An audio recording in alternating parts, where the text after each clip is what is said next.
Voilà. Du coup, voilà. Bienvenue à la masterclass sur le cerveau hyper. Alors, euh, il y a plein de choses qu'on peut mettre sur le cerveau hyper, hein. Il y a plein de masterclass qu'on peut faire. Il y a plein d'explications qu'on peut faire.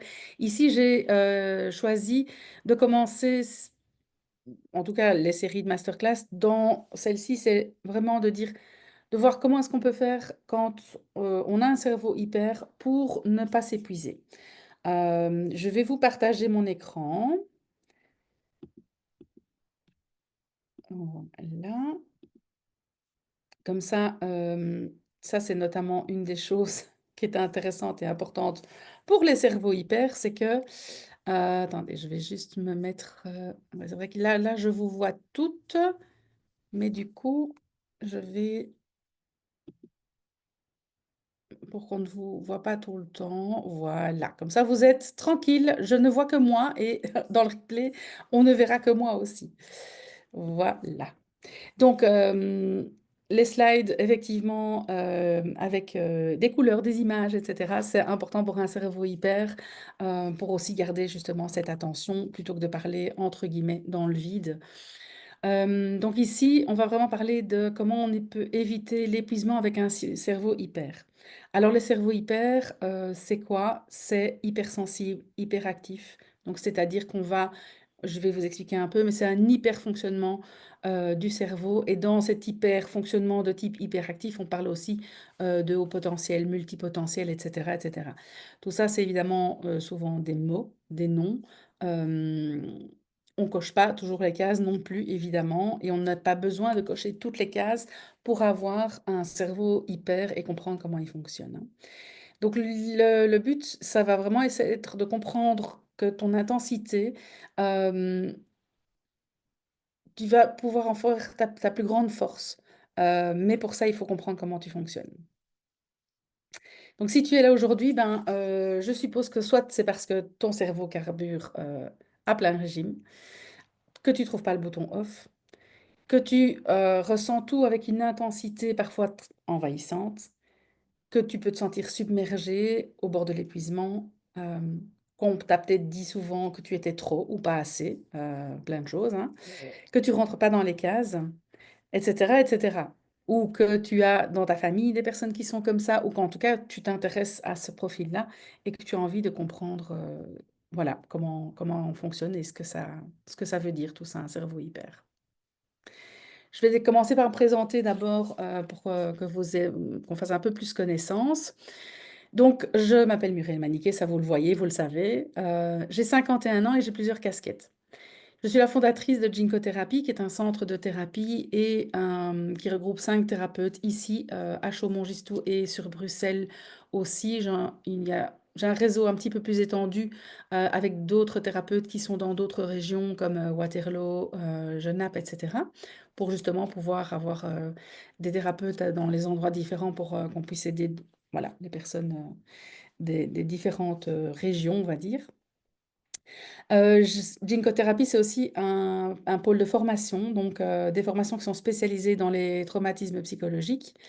Je suis coordinatrice d'un service de gestion de stress post-traumatique dans une ASBL qui s'appelle AMR ASBL, qui est une ASBL à Dinan, de soutien à la population, soutien logistique et technique, soutien ambulancier, soutien médical, mais aussi du coup tout ce qui est stress post-traumatique pour éviter ou en tout cas pour gérer quand il y a un stress post-traumatique qui est là.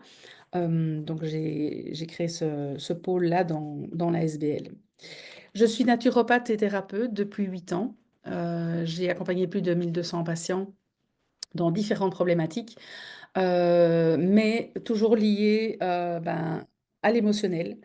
Et le côté naturopathie ben, me permet d'avoir toute la sphère corporelle. Je ne traite pas, je ne fais plus de consultation en naturopathie parce que j'ai vraiment bifurqué beaucoup plus sur tout ce qui était émotionnel, hygiène de vie, enfin émotionnel, mais on va le voir, tout ce qui est hygiène de vie, alimentation, tout ça va être super important, notamment dans la prise en charge des personnes qui sont hyper.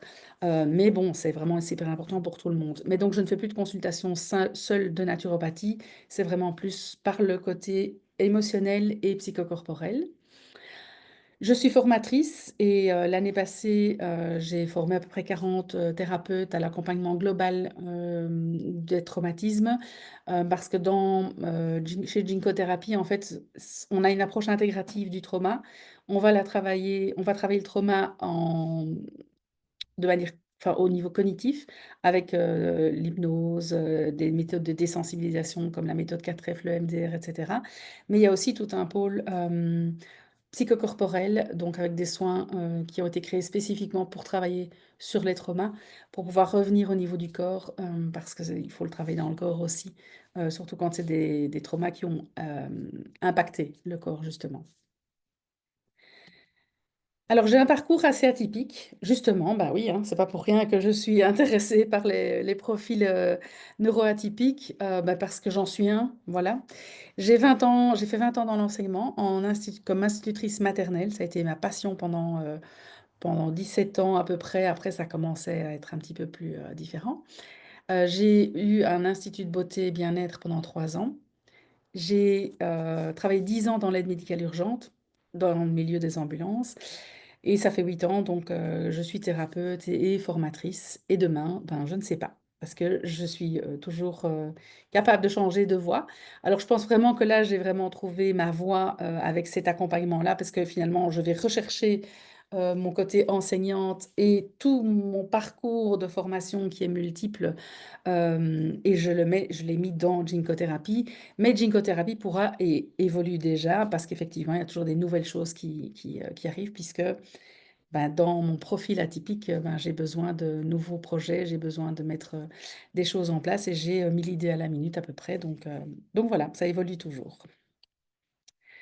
De passer de salariée à entrepreneuse, pour moi, ça n'a pas été simple parce que enfin, j'ai longtemps douté de mes capacités à pouvoir être suffisamment ordonnée, euh, sérieuse, etc., pour pouvoir travailler comme entrepreneuse. Et en fait, ben, j'ai travaillé beaucoup justement sur apprendre qui je suis, comprendre comment je fonctionne, accepter qui je suis et accepter à m'aimer avec toutes ces particularités-là. Et finalement, ben, ça se passe très bien. Et aujourd'hui, ben, j'ai un centre, j'ai une équipe, je donne des formations, je donne des consultations et des thérapies. Et je suis vraiment épanouie dans ce que je fais. Euh, mais évidemment, donc je suis beaucoup plus sensible à ces parcours-là de vie ou professionnels pour aider les autres aussi. Et j'ai envie de mettre à disposition ben, tout mon savoir théorique, parce que j'ai vraiment fait des formations liées à tout cet aspect-là, mais surtout tout mon parcours personnel, comme je l'ai vécu de l'intérieur, je sais à quoi il faut faire attention, ce qu'il faut mettre en place. J'ai eu des super coachs, j'ai eu des super mentors pour un petit peu de tout. Et donc, voilà, maintenant, effectivement, je suis disposée à aider les autres par rapport à ça aussi. Alors, mes défis, ça a été quoi? Depuis toute petite, en fait. Je n'ai pas compris ça de petite non plus, hein, on en parlait là tout de suite, Pam. Je n'ai pas compris tout de suite non plus, mais en fait, j'ai un TDAH, j'ai un haut potentiel, une hypersensibilité qui sont non diagnostiquées, qui n'ont jamais été diagnostiquées. Mais avec Bon, déjà, enfin, j'ai 51 ans, donc on n'en parlait pas. Quand j'étais petite, ça n'existait quasiment pas. Mais donc, j'ai toujours eu une énergie différente, une pensée différente depuis l'enfance. Et moi, je pensais d'abord que tout le monde était comme moi, tout simplement. Mais oui, à l'école, c'était compliqué, je restais pas en place, etc. Enfin bon, voilà, dans mes bulletins, ça a toujours été parle trop, s'occupe trop des affaires des autres, ne reste pas en place, blablabla. Bla, bla, bla, bla. Et puis, c'est vrai que ça a été un peu compliqué aussi par rapport à mon entourage, même tout simplement, hein, qui disait que j'allais pas au bout des choses, je me dispersais, que j'allais dans tous les sens, etc. Et donc, effectivement, j'ai souvent cru que c'était des, comment dire, des faiblesses ou des failles. Et un jour, j'ai compris, enfin un jour petit à petit, mais je me souviens d'un jour quelqu'un qui m'a dit, mais en fait, pour toi, la vie, c'est un buffet. C'est pas un repas unique où tu dois tout le temps manger la même chose. Donc, bien sûr que tu vas dans tous les sens parce que tu manges un peu de tout. Et effectivement, c'est ce que j'ai compris à ce moment-là, c'est que je mange un peu de tout, je vis un peu de tout. Mais tant que je suis dans quelque chose qui me passionne, qui m'anime, eh bien, je continue. Et puis quand il y a pas, quand il y a plus la passion, quand il y a plus ce truc qui me donne envie d'y aller, ben juste en fait, j'ai fait le tour. Pour moi, c'est suffisant, j'ai fait le tour et je vais mettre autre chose en place. Et comme j'ai plein de nouvelles idées qui arrivent, ben, j'ai toujours envie de mettre quelque chose de nouveau en place. Du coup, ben, j'ai dû comprendre, m'accepter, avant de pouvoir comprendre que tout ça, c'était une force. Et maintenant, en fait, ma vision différente, ma manière de me connecter, ma manière d'avoir cette empathie qui est immense et qui fait que je peux comprendre les autres, ben, c'est la base de mon travail de thérapeute. Finalement, en ayant pu vraiment comprendre mon cerveau multipotentiel, ça m'a permis de pouvoir vraiment transformer ça en force, aller voir comment je pouvais travailler au niveau des faiblesses ou des difficultés pour pouvoir être au maximum de mon potentiel, en fait, sans m'épuiser. Alors, c'est un défi de tous les jours, hein, parce que je dois quand même faire attention, je m'épuise encore quand même régulièrement. Donc, j'essaye vraiment de mettre ça en place, mais je sais que je dois m'auto-coacher vraiment pour pouvoir ne pas déborder et ne pas tomber dans un épuisement. Du coup, ben voilà, j'aborde les problèmes d'une façon différente, j'aborde la vie d'une façon différente et je comprends les personnes qui se sentent différentes. L'objectif de cette masterclass, donc, ça va être de comprendre, de réguler et de transformer euh, les failles, les faiblesses, les difficultés en force motrice en fait. Donc, un cerveau hyper, alors hyper, c'est hypersensible ou hyperactif. Euh, du coup, ce cerveau hypersensible et hyperactif, c'est pas une tare. C'est un fonctionnement neurologique vraiment différent et puissant. On peut vraiment voir. Pourquoi je distingue d'abord hypersensible et hyperactif, c'est parce que c'est pas les mêmes zones du cerveau qui s'activent. Quand on a un cerveau hypersensible, ce n'est pas hypersensible uniquement au niveau des émotions. L'hypersensibilité, c'est vraiment quelque chose qui se mesure aussi avec les cinq sens. Et donc, ce cerveau hypersensible, il va fonctionner beaucoup plus vite. Ce n'est pas une question de qualité, c'est une question de quantité. Je vais y revenir après. Le cerveau hyperactif, on va plutôt parler à ce moment-là de cerveau au potentiel, multipotentiel, actif au niveau des idées, actif au niveau cognitif. On va le redévelopper un peu plus tard aussi. Euh, on va apprendre à le réguler. Comment est-ce que je fais pour gérer la surcharge que ce cerveau hyperactif entraîne pour éviter de m'épuiser dans ce fonctionnement-là?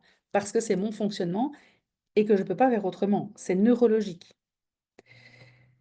On va aussi transformer pour vraiment que ce soit, que cette intensité devienne une force créative, une force intuitive et quelque chose qui va vous booster en fait dans votre vie et que vous allez adorer vivre et que vous allez adorer ressentir. Donc au programme, on va décrypter d'abord le cerveau hyper comme un hypermoteur intérieur. Ensuite, on parlera des huiles essentielles qui vont être des alliés pour ce cerveau-là, du reset somatique pour calmer le système nerveux, de la nutrition, des compléments pour soutenir l'énergie et des astuces un peu plus de lifestyle pour vraiment avoir un quotidien équilibré. Est-ce que vous avez des questions par rapport au programme, par rapport à ce que j'ai dit jusqu'à maintenant? Non, pas pour moi. C'est très clair, merci. Merci. Alors, pour commencer, en fait, un cerveau hyper, quand on n'a pas le mode d'emploi, c'est comme si on avait une Ferrari sans permis. C'est-à-dire que c'est un engin hyper puissant. Et cette puissance, elle peut être super intéressante, super grisante, passionnante, mais en même temps, on peut aller droit dans le mur aussi. Si on ne sait pas la conduire, si on va trop vite, si on n'arrive pas à tenir le volant qu'il lui faut, etc., etc., c'est vraiment quelque chose qui... Alors, ça peut pas être dangereux comme une Ferrari sans permis, on est d'accord, mais c'est vrai que ça amène vraiment cet épuisement, ce débordement qui est difficile à contenir. Le concept de l'hypermoteur, donc c'est comme je vous ai dit, c'est comme si, en fait, comme je vous ai dit, c'est pas une question de qualité, c'est une question de quantité. Le cerveau hyper, il a un fonctionnement neurologique différent et puissant. C'est-à-dire que ce soit hypersensible ou que ce soit au potentiel, hyperactif, en fait, ce qui se passe, c'est que votre cerveau, il va capter beaucoup plus d'informations par seconde qu'un autre cerveau. Si on prend l'hypersensibilité, qui est plutôt de type cerveau droit, cette hypersensibilité, en fait, on peut l'avoir neurologiquement, c'est-à-dire que il y a certaines zones du cerveau du côté droit qui vont s'activer beaucoup plus vite, beaucoup plus fort. Et donc, ils vont percevoir énormément plus de stimuli. C'est-à-dire qu'on va avoir cette hypersensorialité, donc hypersensible au niveau des sens. On va avoir cette hyper-émotivité, pas spécialement avec notre émotion, mais parce qu'on capte aussi l'émotion des autres, qu'on a énormément d'empathie et que donc toutes ces informations viennent en même temps. Quand on a un côté hypercognition, donc ça c'est plutôt le cerveau plus côté gauche, quoique, hein, pas spécialement parce que le haut potentiel n'est pas un cerveau gauche qui est analytique, mais par contre c'est une autre zone du cerveau qui va s'activer au niveau vraiment de la cognition. Et là on parle plus de penser en arborescence, d'avoir 1000 idées à la minute. La pensée en arborescence, je ne sais pas si vous connaissez, mais c'est cette pensée qui fait je pense à ça m'amène là, là ça va m'amener là, et puis là, et puis là, et puis là, et puis là, et puis là. Et donc en fait, ça fait plein de connexions qui sont différentes dans tous les sens.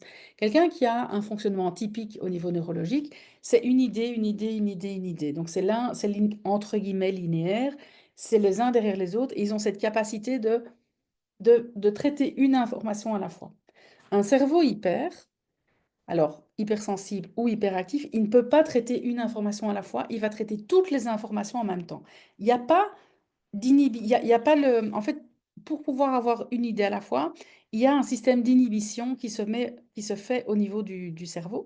Et là, en fait, c'est pas possible, ça ne se fait pas. Il n'y a pas ce système d'inhibition, ce qui fait que c'est un flot continu d'informations. Quand c'est un fonctionnement hyper cognitif, donc de type au potentiel, qui n'est pas bien, qui n'est pas un mot qui est très bien employé, mais au potentiel, multipotentiel, etc., ça veut dire que vous allez penser à quelque chose, et puis il y a une idée qui vient derrière, vous ne savez pas faire attendre cette idée-là, elle arrive aussi en même temps, et donc ça arrive dans tous les sens. C'est super intéressant parce qu'on est en général hyper créatif, on a plein d'idées. Par contre, comme on ne sait pas filtrer et arrêter, ben, on a l'impression qu'on va mettre plein de choses en place et puis on va pas aller au bout des choses ou on a l'impression qu'on n'arrive pas à se concentrer sur une tâche. Donc ça peut mimer un TDAH qui n'est pas toujours un TDAH, qui peut être une hyper-attention, en fait, plus qu'un déficit d'attention. Neurologiquement, les zones sont un peu différentes, c'est pas tout à fait pareil. Je rentre pas dans les détails, je ne suis pas de toute façon, je ne suis pas neuropsy, et donc, enfin, voilà, je pense que c'est pas utile d'avoir des informations aussi scientifiques. En tout cas, c'est pas l'objet de ce soir. Et donc, cette hyper attention fait qu'on ne sait pas dire stop à quelque chose qui arrive.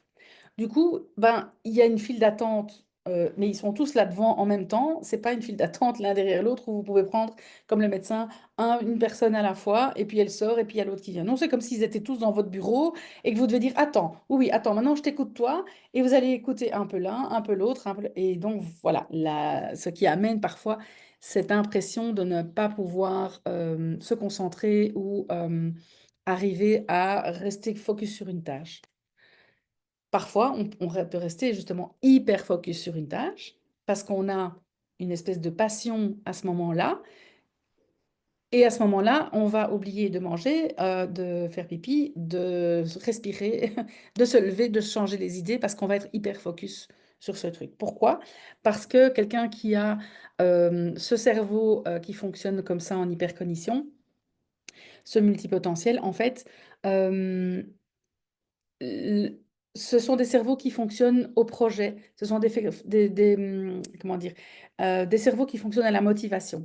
Et donc, quand vous avez la motivation pour quelque chose, c'est en général une motivation qui est hyper forte et qui va permettre de mettre tout en place et d'aller là-dedans à fond et de faire fi de tout le reste. Sauf que du coup, à un moment donné, quand ce n'est plus la passion ou quand la motivation diminue, eh bien, vous pouvez ne plus avoir envie de faire cette chose-là et pas basculer sur autre chose parce que vous avez entre-temps eu une autre idée qui est venue et qui vient vous donner plus de motivation. C'est pour ça que ça crée souvent à l'école des enfants qui s'en sortent pas, qui n'écoutent pas, qui s'intéressent pas, qui sont nuls en maths et qui sont super bons en français, ou le contraire, etc. Parce que un enfant multipotentiel au potentiel, s'il n'a pas du sens, euh, s'il n'est pas motivé par ce qu'il apprend, il va pas l'apprendre, en fait, tout simplement. Donc, le haut potentiel, multipotentiel, c'est pas du tout l'enfant surdoué, homogène dans tout. C'est souvent des profils hétérogènes et qui vont travailler en fonction de leur motivation. Par contre, du coup, après, ça fait des personnes qui vont cartonner, par exemple, dans certaines études, quand elles ont trouvé leur truc à eux, leur truc à eux. Par exemple, quelqu'un qui s'en sort pas en secondaire, qui est sorti par le fil, etc., et qui va trouver, je sais pas moi, il va trouver les études enfin, qui vont le passionner et il il va faire des grandises. Enfin, moi, typiquement, à l'école, j'étais vraiment rase-motte 60, 70, sauf en langue parce que j'adorais les langues. Euh, j'ai fait la logopédie moyen, hein. Enfin bon, j'étudiais pas non plus. Par contre, après, je suis passée en institut maternel parce que c'est vraiment ça que j'aimais bien. Après un stage, ben, j'ai cartonné en grande distinction toutes les années, sans avoir aucune seconde cesse, etc. Ben, parce que je devais même presque pas étudier parce que je dévorais ce que j'apprenais.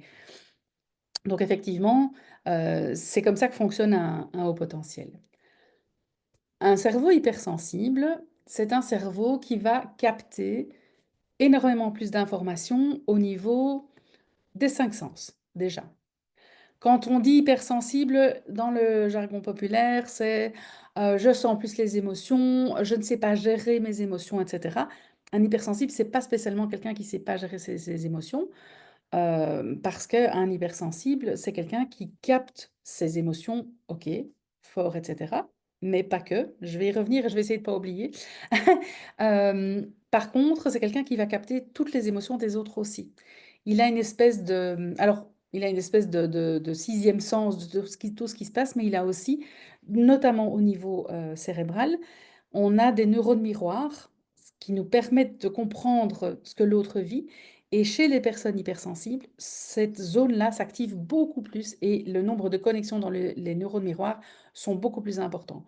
Donc, cette personne-là, elle ne peut pas faire comme si elle ne percevait pas l'émotion de l'autre et elle ne sait pas faire de filtre non plus. Donc, elle prend et elle vit les émotions des autres en même temps que les autres, si elle ne sait pas que c'est comme ça qu'elle fonctionne. Parce que bien souvent, en plus, on ne perçoit même pas que ce ne sont pas nos émotions. Par contre, on se surcharge de l'émotion des autres, plus notre émotion. Et donc, du coup, ça devient effectivement très difficile à gérer parce qu'on est dans un débordement. Euh, je voulais dire aussi que donc, quand on est hypersensible, on a l'impression qu'on ne sait pas gérer ses émotions. Et en fait, on peut être hypersensible d'un côté et aussi au potentiel. Et les hypersensibles au potentiel, qu'est-ce qu'ils font? Ils mettent énormément de cognition et de raisonnement, d'intellectualisation de leurs émotions. Et c'est une manière de tenir les émotions à distance parce qu'ils intellectualisent leurs émotions. Du coup, là aussi, l'hypersensibilité, elle peut passer à la trappe. Parce que, ah ben non, moi je suis quelqu'un qui sait gérer mes émotions. En fait, oui, parce que tu les intellectualises. Donc, c'est une compensation qui fait qu'on arrive à vivre avec. Par contre, l'hypersensibilité, elle se mesure aussi vraiment à l'hypersensibilité sensorielle. C'est-à-dire qu'on a des cinq sens qui sont hyper développés. Plus dans un sens que dans l'autre, ou les cinq, ça dépend vraiment de chaque personne. Mais c'est quelqu'un qui va voir plus de choses, qui va voir tous les détails, quand elle regarde un film, qui va voir chaque petit détail du film. En même temps qu'elle regarde le film, elle va analyser, enfin, percevoir, sans s'en rendre compte, chaque détail.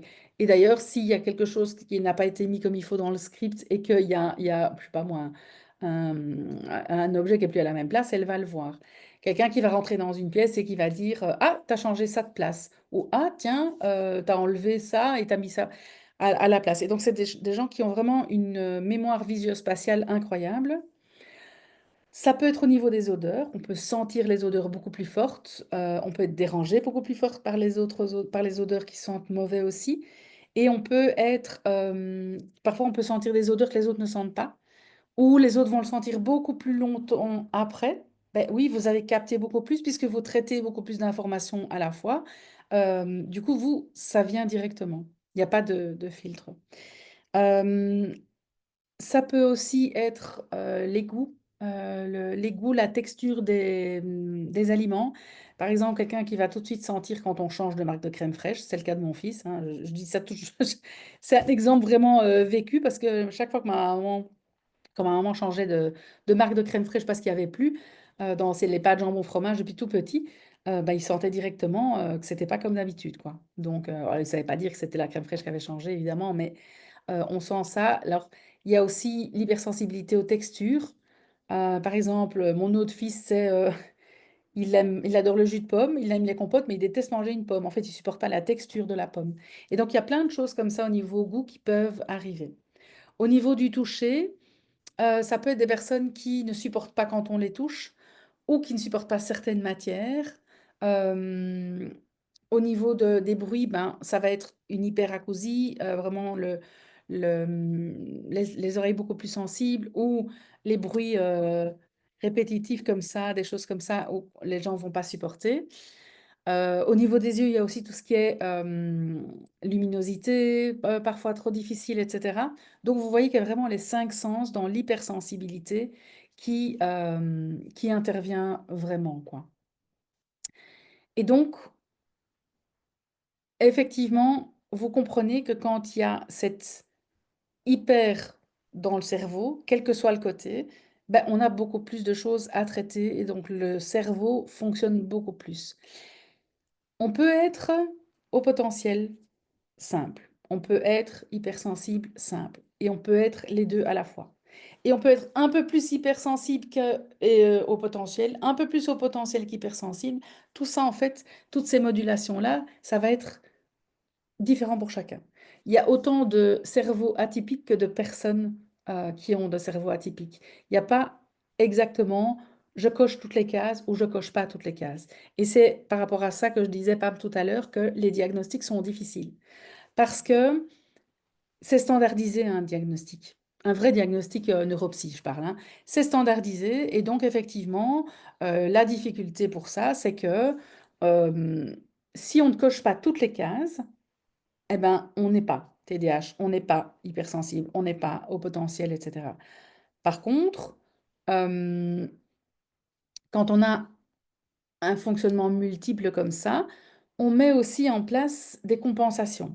On va arriver à compenser son TDA, on va arriver à compenser son hypersensibilité, on va arriver à compenser son haut potentiel, sauf que ça demande énormément d'efforts. Et donc, c'est ce qui fait que souvent, on n'est pas diagnostiqué aussi. Et que plein de personnes on passe sous les radars parce que même dans les tests, on va arriver à compenser certaines choses. Dans l'autre sens aussi, comme les tests peuvent mettre sous pression, sous stress, ça peut aussi fausser dans un autre sens, c'est-à-dire le haut potentiel, s'il est stressé et qu'en même temps il a cette hypersensibilité et qu'il a du mal avec l'examinateur, etc., ben, il ne va pas pouvoir faire un test qui va prouver son haut potentiel.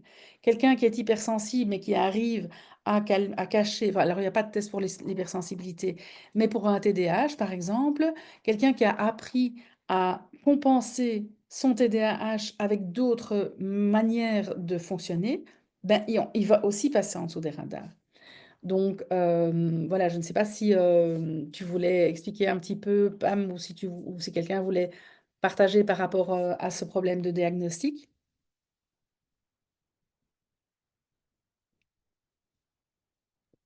Oui, je veux bien. Oui, je t'écoute, Céline. Alors, c'est vrai que l'hypersensibilité peut vraiment venir masquer un HPI. Parce que j'ai vu avec mon fils, on l'avait testé, puis en plus il était en pleine dépression. Mhm. J'avais déjà pas compris pourquoi la psychologue voulait faire le test. Moi, je pensais qu'elle le ferait quand il irait mieux. Parce que pour moi, ça n'avait vraiment pas de sens tout à fait. Il n'était pas du tout dans la bonne optique. En plus, ben, elle avait fait aucune formation continue dans le thème. Elle m'avait dit oui, mais enfin, j'ai un master, donc je sais faire. J'avais dit ben non. Tout Non, à fait. si t'as pas fait de formation, j'entends, ton master te suffit pas. Enfin, elle l'avait très très mal pris. Et c'est vrai que bah, il a cette hypersensibilité qu'il veut pas admettre parce que c'est un ado. Puis il veut pas qu'on lui colle une étiquette parce qu'il en a tellement souffert quand il était petit. Mais c'est clair que ça vient masquer. Tout comme j'ai vu chez ma fille, on a une suspicion de HPI, mais elle a une grosse dyslexie qu'elle a réussi à compenser jusqu'à ses 14 ans. Puis pour finir, c'était sorti. Et là, la logo, elle lui avait dit, bah, en fait, je pense que tu as une intelligence qui est quand même supérieure à la moyenne pour avoir réussi à t'en sortir autant bien scolairement avec la dyslexie que tu as. Donc, il y Mm. a, ouais, tous les troubles 10, en fait, ça va aussi Mm. venir masquer. Et puis après, je voulais peut-être revenir un petit peu sur l'hypersensibilité. Alors, il y a quand même un test qui existe, l'échelle de la sensibilité du docteur Helen Aron, je ne sais pas si tu connais. Oui, oui, oui, tout à fait, oui, oui, oui, oui. C'est un test, alors c'est un test qualitatif, il faut qu'il soit bien fait, il faut que la personne ait été formée Oui, à le c'est ça. faire passer, mais tu arrives à bien détecter et à bien comprendre comment fonctionne la personne. Et c'est ça qui est Mm. super intéressant pour la personne hypersensible. Euh, Oui, mais ce que je ne sais pas, je ne pense pas que c'est un test fait par les neuropsy. non, ils le Ils font pas connaissent, parce mais que... voilà, c'est ça. C'est dans ce sens-là que je disais, quand on parle de D'accord, testing, tu vois, je parle de testing oui, standardisé. oui. Par contre, oui, Ce qu'il y a, c'est effectivement. que bah, comme c'est pas un test quantitatif, mais que c'est un test qualitatif, ben voilà, si tu peux pas... C'est un peu à l'appréciation, mais il te permet d'évaluer vraiment les quatre catégories Mhm. qu'il faut que la personne hypersensible coche pour qu'elle soit vraiment hypersensible, vu que c'est pas que de l'hyperémotivité ou de l'hypersensorialité.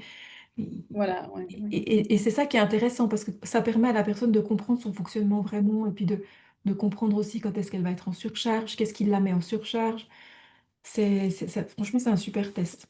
Oui, tout à fait. En fait, nous, on ne fait pas ce test complet, mais la neuropsy avec qui j'ai été formée, elle Mhm. s'est inspirée de ce test-là, Oui, euh, parce que en général, ben, avec une partie de ce test, on a déjà cette sensation-là. En général, la personne, elle le comprend très très vite.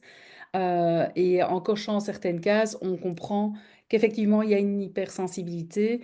Et enfin, moi, perso, j'ai pas envie de faire un très très long test parce que de toute façon, je le perçois chez la personne, même mhm. après d'avoir fait le test. Après, je vérifie quand même avec mes tests à moi pour ne pas risquer de passer à côté ou de dire sans avoir quand même vérifié un petit peu. Mais c'est vrai qu'en général, on le sent très vite. Oui, oui, c'est quelque chose qu'on sent tout de suite, hein. Tout à fait. On a un gros doute, mais ça permet vraiment à la personne de conscientiser certaines choses Oui. auxquelles elle n'a même pas idée, en fait.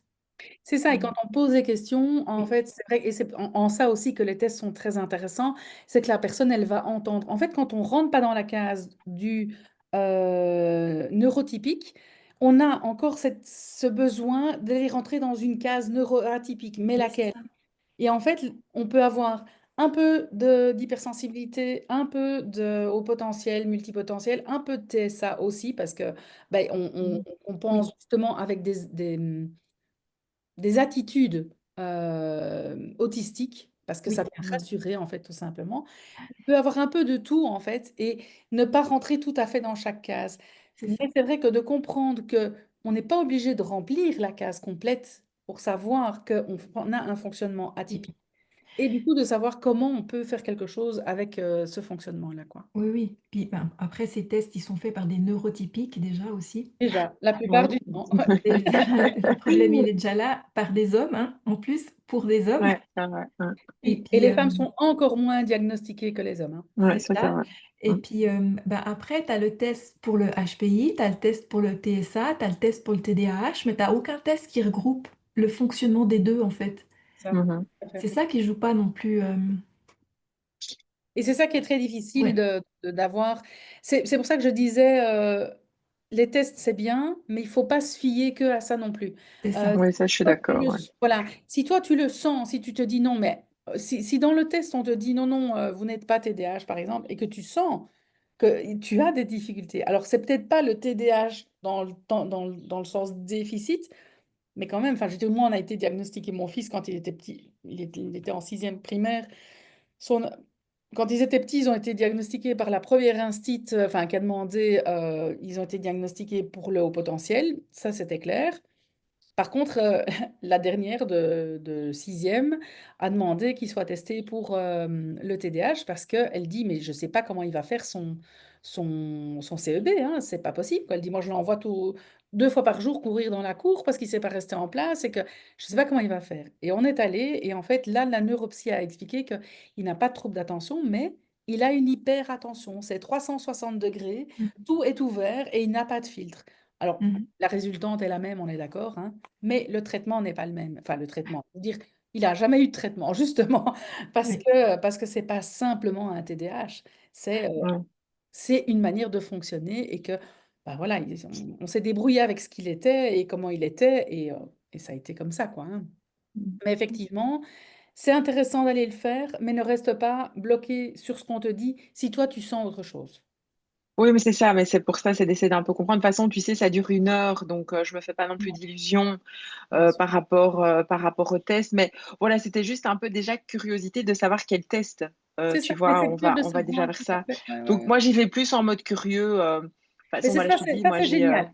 Oui, tu Ça vois, c'est je le génial. vais là-dedans et je veux pas non plus, de un, comme tu disais très bien, m'enfermer dans une case. C'est juste que, voilà, maintenant, ce que tu expliques par rapport aux 5 sens, ouais, ça fait sens, justement. Donc, des choses. C'est rigolo parce que le fait de mettre des mots, tu te sens parfois un peu moins chelou.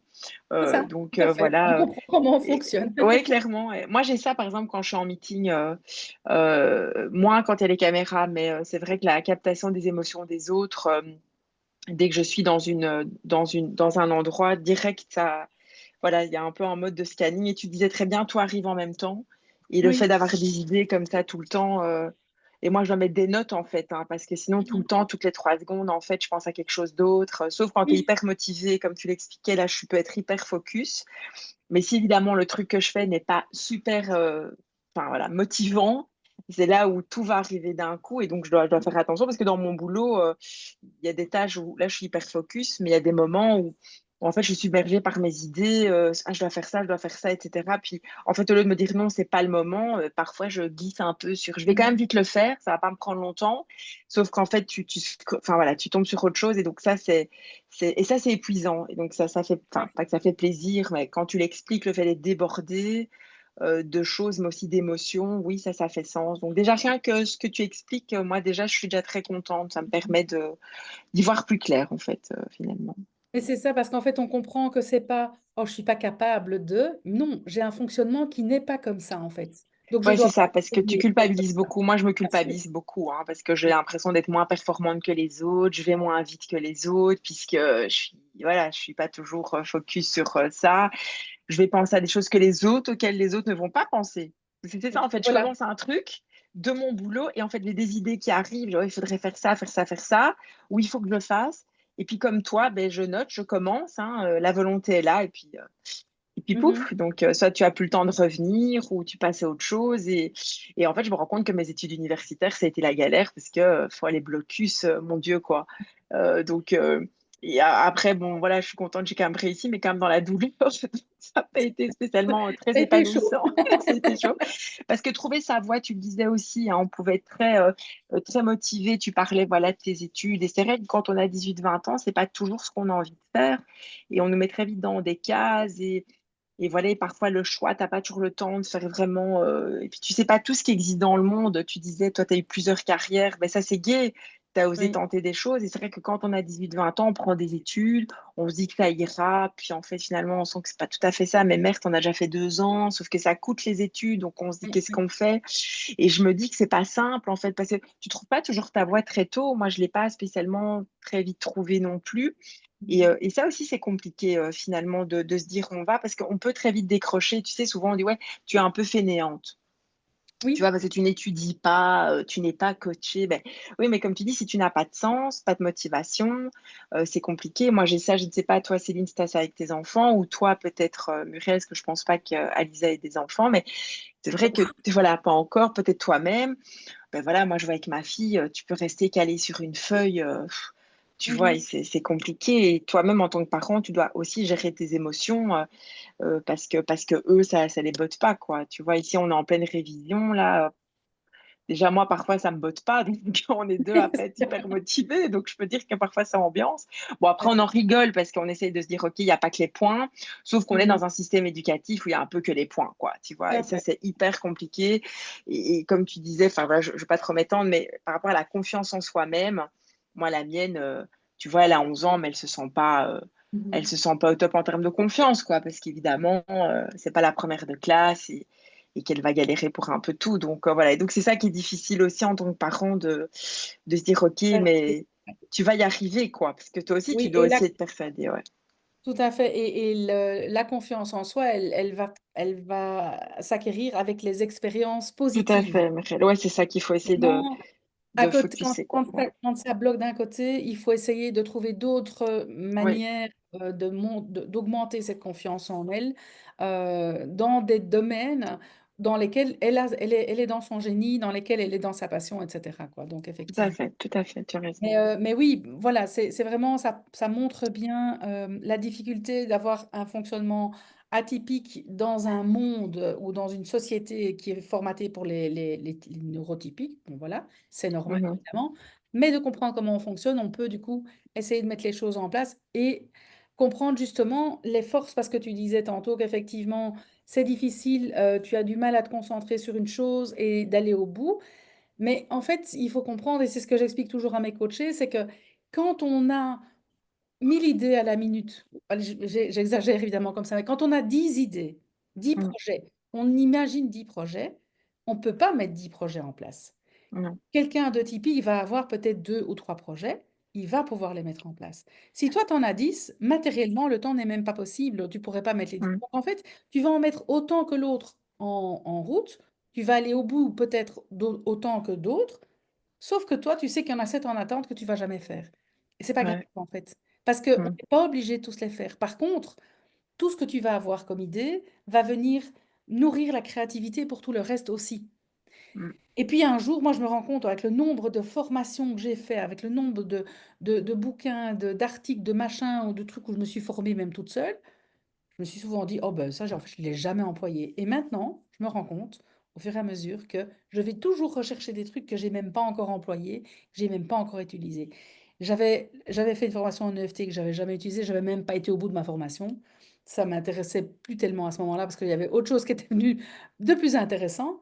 Et finalement, en fait, maintenant, je reprends ça et je Ouais, c'est ça. réutilise l'EFT aussi en plus de ce que j'ai utilisé. Et donc, Mm. finalement, c'est OK, mais c'est vrai que il faut sortir de ce truc où, ah ben, j'ai commandé, il faut que je mange, quoi. Non, non, t'as commandé, t'as goûté, t'aimes bien un peu, mais t'as pas envie, t'as envie de passer à autre chose, et autre chose, et autre chose. Et c'est le fonctionnement qui est comme ça. Par contre, effectivement, c'est assez épuisant, et c'est pour ça que on va voir comment ne pas s'épuiser là-dedans. Ouais, tout à fait. Alizéa, Mm. est-ce que tu avais envie de partager quelque chose aussi par rapport à tout ça? Oui, je veux dire que, enfin, moi personnellement, passer sous les radars, ça me correspond totalement parce que je Mhm. sais que petite, on m'a pas diagnostiqué ma dyslexie parce que j'ai compensé. Oui. C'est ma maman qui s'en est rendue compte par après parce on la croyait pas et enfin moi personnellement, je suis pas dans cette optique de vouloir faire des tests parce que enfin, je sais que enfin, l'hypersensibilité, que j'ai l'hypercognition aussi. Parce que en fait, je sais que si je passe le test, je sais ce que je vais répondre à l'avance. Mhm. Et puis, oui, enfin, ce truc de case, est-ce que ça me sert à grand-chose de mettre l'étiquette, enfin, comme tu le dis, se sentir, on le sent soi-même. Enfin, voilà, et ici, bah, enfin, parfois, j'arrive à gérer ces parts-là de moi parce que j'ai des études qui correspondent très bien, enfin, à cette part-là de moi. Je peux vraiment les mettre. Enfin, les utiliser à bon escient, mais je suis complètement, ça m'épuise complètement, quoi. Oui, c'est ça. Donc, Mhm. enfin, voilà. Et c'est parce que je me rends compte maintenant, actuellement, j'y réfléchis beaucoup, parce que, en fait, je m'entoure de personnes qui sont toutes en neuroatypiques. C'est très Mhm, marrant. Et donc, je me rends compte qu'en fait, j'ai les mêmes fonctionnements. c'est ça. Et donc, du coup, ça fait du bien hein, quand on est entre neuroatypiques. Nous, on a un petit Mm. groupe comme ça avec des copines entrepreneuses pour certaines, comme ça, avec lesquelles on a matché super vite.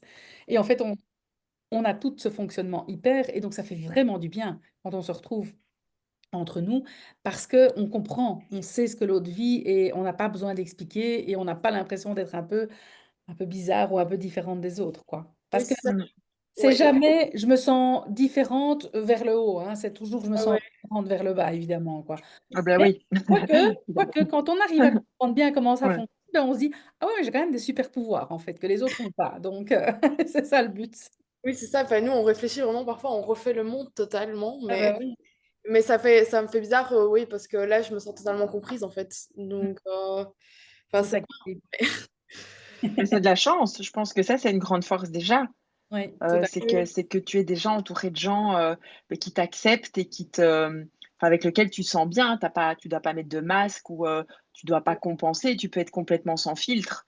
oui, C'est ça qui est très gai de pouvoir trouver des gens qui sont. Et ça fait quand même du bien d'avoir des pairs, quoi. Je veux dire parce que c'est vrai qu'on peut se sentir vite, je te disais, un peu différente ou être dans des sociétés. Ou dans une profession ou dans une boîte, on va dire ça comme ça, qui n'a pas spécialement les mêmes valeurs et où Exactement. l'hypersensibilité, c'est gadget, quoi, ça sert à rien. Et ça, c'est vrai que ça peut, du coup, c'est aussi très compliqué à vivre. Donc c'est cool que tu aies des gens, voilà. Mais je Et pense toi que aussi, Muriel. les jeunes, je pense que les jeunes il y Je en a pense beaucoup aussi cette moins qui se différence, oui. cachent, en fait. Parce que je crois Oui, qu'il y a beaucoup plus que le nombre oui, officiel qu'on oui, ça, je donne, pense aussi. mais qu'il y en a beaucoup qui se sont Malisé, normalisés, formatés. neuroatypisé, ouais, c'est ça. Ouais. Donc, je pense que chez les jeunes, de plus en plus, ils acceptent beaucoup plus de vivre cette différence. Et donc, en fait, il y en a beaucoup plus qui se rendent compte qu'ils sont comme ça, quoi.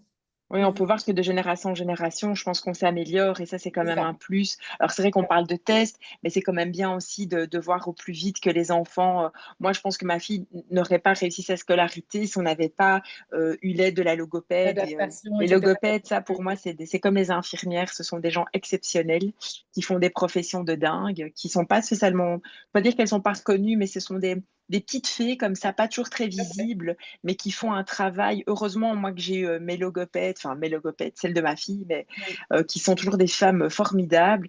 Et heureusement qu'elles sont là parce qu'on se sent parfois en tant que parent terriblement seul. bien sûr. Euh, Tout à fait. et on ne sait pas à qui se raccrocher. Et donc heureusement, effectivement, que maintenant, on fait quand même ces tests et qu'on peut aider aussi ces enfants, voilà, quand même plus rapidement aussi. Je pense que ça, c'est quand même une bonne chose. Oui, oui. Alors, on va continuer un petit peu, hein, parce qu'il est déjà 9 heures. Oups! Oui, mais bon, alors, entre atypique, on ne va pas s'imaginer qu'on va avoir fini en... Donc, je reviens un petit peu donc, sur cette hypersensibilité. Ça, c'est quand tout est en... Enfin, hypersensibilité et même cerveau hyper, c'est quand tout est en HD, en fait. Donc, au niveau sensoriel, les cinq sens sont en alerte. Au niveau émotionnel, c'est des montagnes russes, c'est une empathie très forte avec les neurones miroirs, comme je vous ai expliqué. Et au niveau cognition, ben, c'est ce cerveau qui n'arrête jamais, mais qui est très créatif. Par contre, du coup, ça donne aussi cette tendance à la rumination. Du coup, ben, le danger, c'est la surcharge du système nerveux. Cette intensité va vraiment ramener à une surcharge rapide parce qu'on doit traiter beaucoup plus d'informations en même temps. Et donc, anxiété, irritabilité, fatigue, brouillard mental, insomnie, besoin de s'isoler, enfin, voilà, un tas de conséquences. C'est simplement une conséquence logique avec un fonctionnement hyper, évidemment. On a besoin de plus de ressources, on a besoin de plus se ressourcer et on ne le fait en général pas. Et surtout pas quand on est hypersensible parce qu'on s'adapte toujours à l'environnement, à l'autre, etc. Et on oublie complètement ou en tout cas en partie, ce que nous, on a besoin.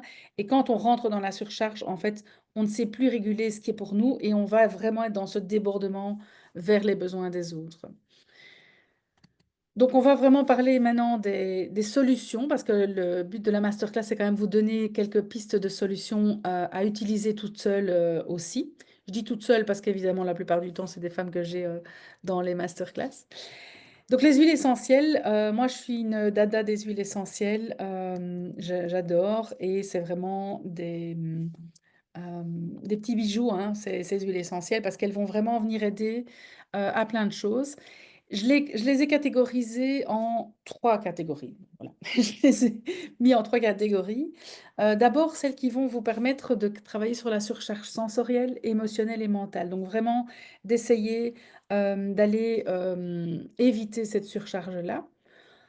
Une des plus connues, mais qui est hyper complexe en fait au niveau moléculaire et qui a vraiment énormément de bienfaits, c'est la lavande vraie qui va apaiser le système nerveux, qui va réduire l'anxiété.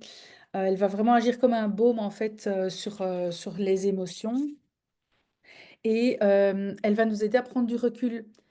Euh, et donc, on va permettre de mettre les choses un peu à distance et d'apaiser le système nerveux.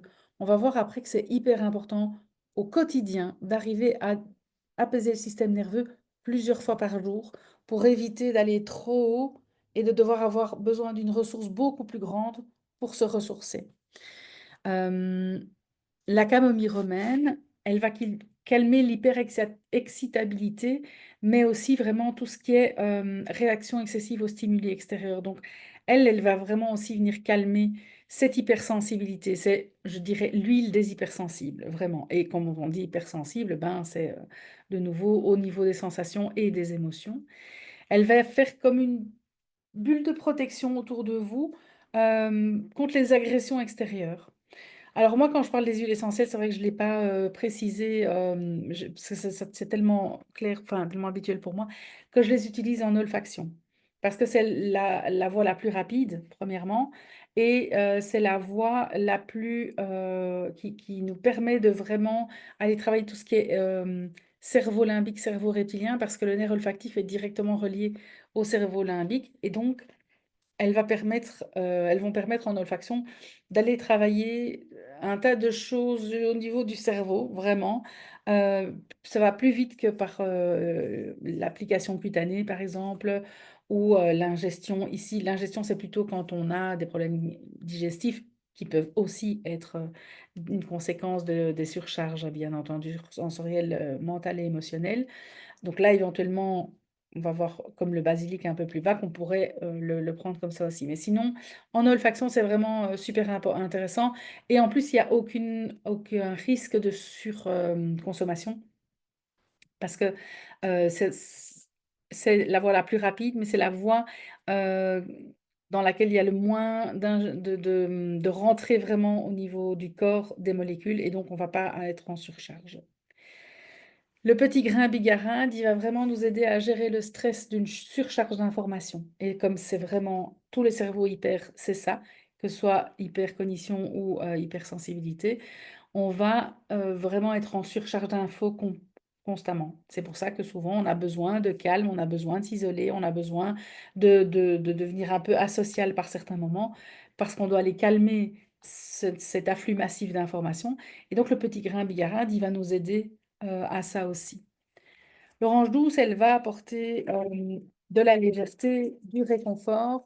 Elle va limiter cette surcharge parce qu'elle va un peu être comme une huile doudou comme ça qui va venir combattre le stress aigu directement, mais qui va aussi apporter beaucoup de joie, de réconfort. Et donc, quand on est dans des émotions fortes par rapport à ce qu'on voit à la télé, par rapport à ce qu'on voit ou ce qu'on perçoit chez les gens qui nous entourent, chez nos amis, etc., ou simplement quelqu'un dans la file du magasin, hein, c'est suffisant aussi, hein. Ou parfois juste on pense à quelqu'un et on le sent, c'est là. Et donc du coup, l'orange, elle va venir remettre de la joie et du réconfort là-dessus. Apaiser les surcharges mentales aussi. Elle va donner un peu d'insouciance. Le basilic exotique, il va nous apporter clarté mentale et calmer les ruminations. En fait, il va nous permettre de digérer les informations, de digérer les pensées, de digérer les émotions. Et donc, c'est aussi une huile essentielle qui travaille sur le système digestif vraiment. Et donc, celui-là, on peut prendre par exemple une petite goutte ou deux, 1 ou 2 fois par jour, voire 3 fois par jour. Mais bon, là, je vous renvoie plutôt quand même à poser les questions à un professionnel au moment où vous voulez le faire, parce que là, je ne peux pas tout vous donner comme ça en masterclass. Et évidemment, ça ne remplace aucun médicament. Et on ne fait pas d'automédication, même avec des huiles essentielles. Mais en olfaction, il n'y a pas de risque. La deuxième catégorie, c'est l'ancrage, la stabilité et la protection. Pourquoi? Parce que comme ça va dans tous les sens et qu'on est très haut, on va dire, dans la tête, on est très peu dans le corps, on n'est même pas souvent en contact avec nos sensations physiques et nos besoins physiques parce que parfois c'est trop. Comme on surcharge aussi notre corps, ben, il vaut mieux parfois pas trop sentir. Et comme on est très fort dans la tête et que c'est un cerveau qui est très, voilà, très actif, ben, le corps, parfois, on peut aussi l'oublier. Du coup, l'ancrage, la stabilité et la protection pour mettre les choses à distance vont être importantes. Le vétiver, c'est l'huile qui est vraiment un enracinement profond. Elle va stabiliser le système nerveux, elle va créer un ancrage profond à l'intérieur de soi. C'est vraiment, elle vous colle au sol, elle vous colle dans votre corps. Le vétiver, il a des racines qui font 40 mètres de long. Allez regarder peut-être l'image du vétiver, vous allez voir, c'est impressionnant. Le cèdre de l'Atlas, il est super intéressant pour apporter de la force, de la stabilité, de la clarté mentale et de la structure intérieure. Évidemment, quand on a multiples informations à la minute, ben la structure intérieure, elle est difficile parce que ça va aller dans tous les sens, parce que on va être emporté un peu avec tout ce qui va arriver. Et donc le cèdre, il va nous recentrer, il va nous réaligner et vraiment nous permettre d'avoir cette structure et cette stabilité. Je vais boire un peu parce que voilà, cette structure et cette stabilité à l'intérieur. Le benjoin de Sumatra, de nouveau, c'est aussi stabilité, sécurité, et lui aussi, il va créer aussi une bulle de protection autour de soi. Donc, c'est intéressant quand vous allez dans un endroit où il y a du monde, où il y a une mauvaise ambiance, où vous sentez que l'énergie n'est pas géniale, etc. Utilisez aussi le benjoin, comme l'angélique qu'on va voir tout de suite, comme une bulle de protection, quelque chose qui va vraiment vous entourer et vous permettre d'avoir un espèce de sas de décompression entre les autres et vous.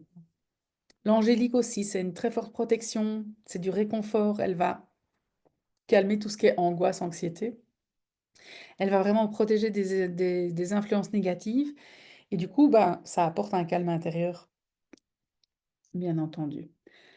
L'encens, lui, il va favoriser tout ce qui est méditation, introspection et donc ça apporte aussi un ancrage, mais un ancrage où on est plus proche de son corps, de ses propres sensations, de ses propres émotions, etc. aussi. Hop, qu'est-ce que j'ai fait? Voilà. Donc, la troisième catégorie que je trouvais importante, c'est l'amour et l'acceptation de soi, puisque la difficulté quand on a un cerveau hyper et qu'on ne fonctionne pas comme les autres, c'est effectivement de comprendre comment on fonctionne, mais aussi de s'accepter et d'avoir de l'amour pour soi. Parce que plus on va être dans cette acceptation et cet amour pour soi, plus on va être entièrement, complètement dans son corps, dans soi, et donc on perd moins d'énergie aussi à essayer d'être différent et à essayer d'être quelqu'un d'autre pour pouvoir se fondre dans la masse, on va dire. La rose de Damas, elle va vous ouvrir à la tendresse, à la compassion envers vous-même. C'est vraiment l'huile de la compassion, l'huile de l'amour inconditionnel. Donc, c'est l'amour inconditionnel pour vous aussi. Le jasmin, il va apporter de la confiance en soi. Quand on a des doutes dans ses capacités, parce qu'évidemment, avec la surcharge, on en parlait tantôt, ben, on a plutôt l'impression de se dire, ah oui, bah, je fais pas ce qu'il faut, je sais pas me concentrer, etc. Et donc, on va vraiment douter de ses capacités. L'ilang ilang va aider à lâcher la pression de la perfection, parce que c'est typique des cerveaux hyper, hein, besoin de perfection, puisqu'en plus, ils voient tous les détails. Comme ils voient tous les détails, ils perçoivent tout ce qui ne va pas, beaucoup plus que ce qui va. Et donc, effectivement, bah, ça me donne de l'anxiété. Donc là, on va aller apaiser l'anxiété liée notamment au jugement de soi. Le géranium, c'est proche de la rose, c'est aussi beaucoup de bienveillance envers soi. Et il nous invite vraiment à nous arrêter et à nous aimer. Et le santal blanc qui va nous reconnecter à notre être intérieur pour qu'on s'accepte mieux au-delà des attentes extérieures. Donc c'est vraiment de nouveau revenir vers l'acceptation de soi. Bien entendu, il y a plein d'autres huiles essentielles qui sont intéressantes aussi, mais j'ai fait comment dire, un choix Et puis, moi, je vous parle des huiles essentielles que j'affectionne particulièrement parce que je trouve que les huiles essentielles, c'est avant tout une histoire d'amour. Enfin, moi, c'est comme ça. Je suis, je suis passionnée et je les aime comme si c'était des personnes. Et donc, il y a des huiles que j'aime et des huiles que je n'aime pas. Et je ne sais pas transmettre. Ça n'a pas de sens pour moi. Ou de passion. Et donc, du coup, je transmets celles que j'aime et vous en aurez certainement d'autres qui peuvent aussi vous aider.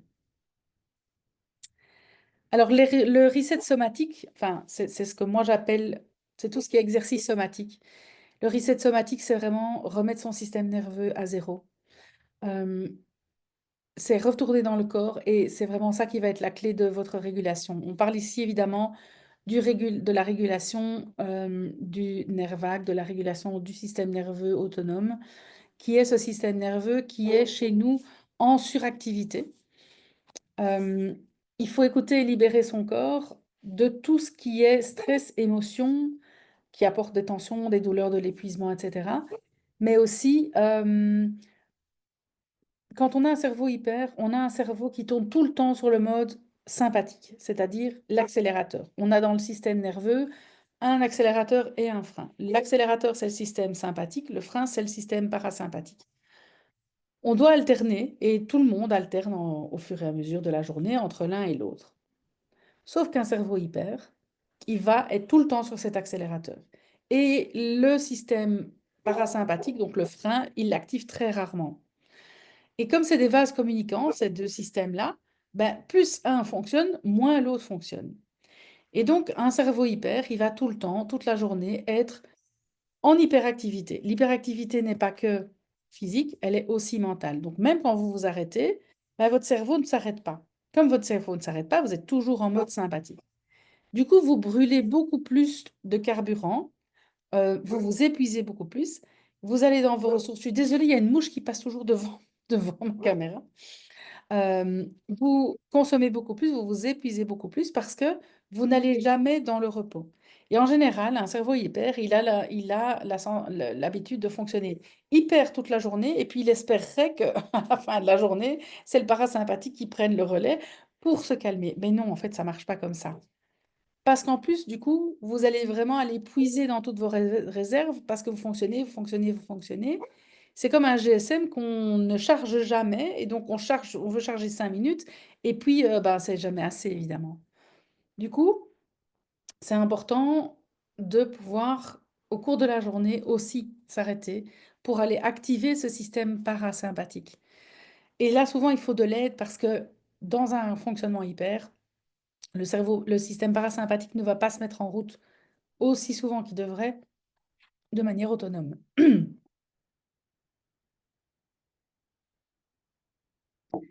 Parce qu'en plus, au niveau de la nuit, souvent, le cerveau continue aussi. On voit vraiment dans ces fonctionnements de cerveau hyper que même la nuit, il y a des fonctions cognitives qui continuent.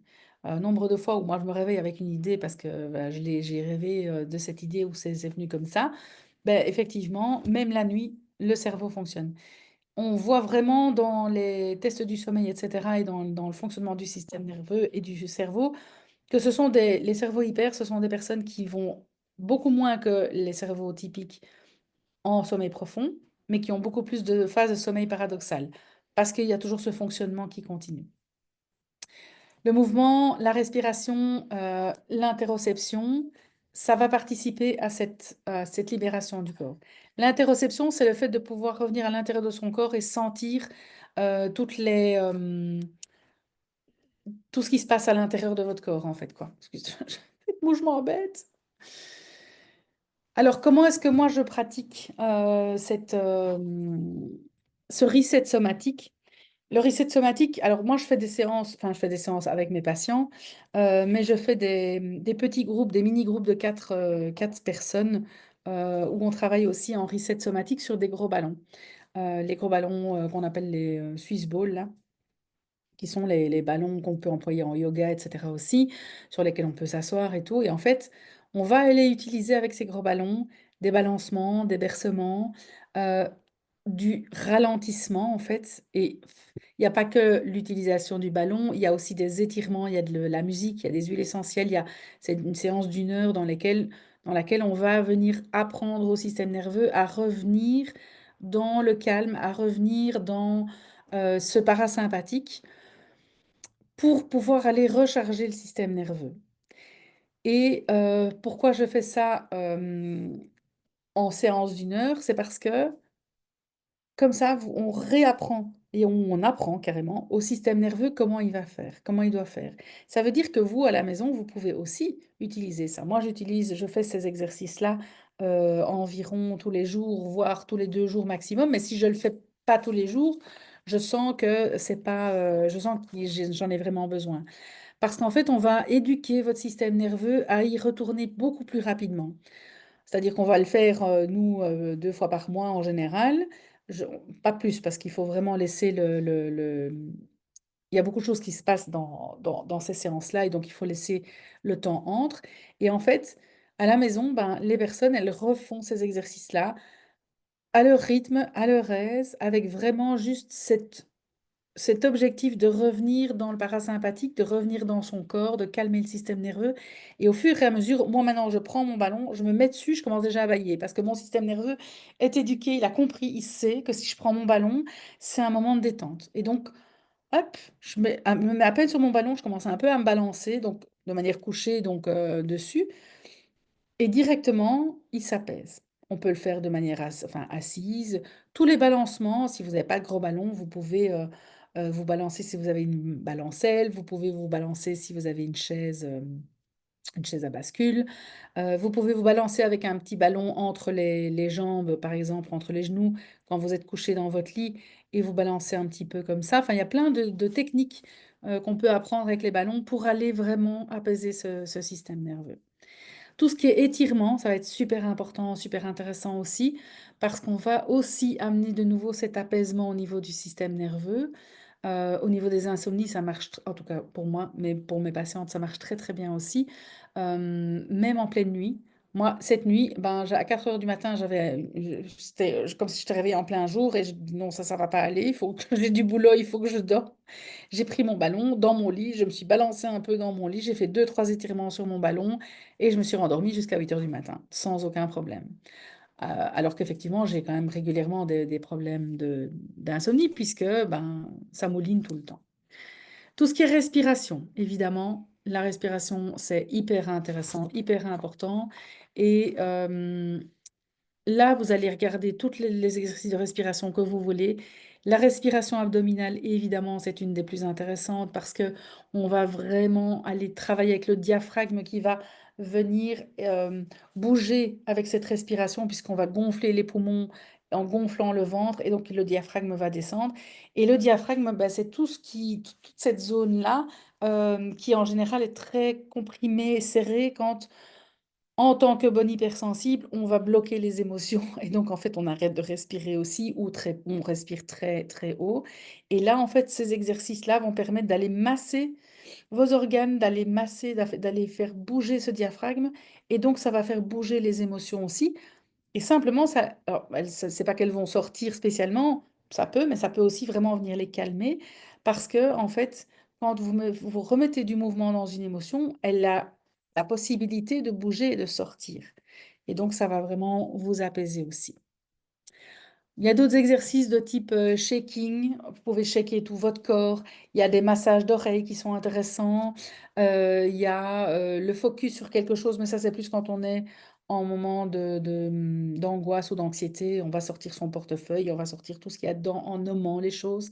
Mais là, on n'est plus dans le fonctionnement hyper. On est vraiment dans un gros débordement avec des angoisses et de l'anxiété généralisée.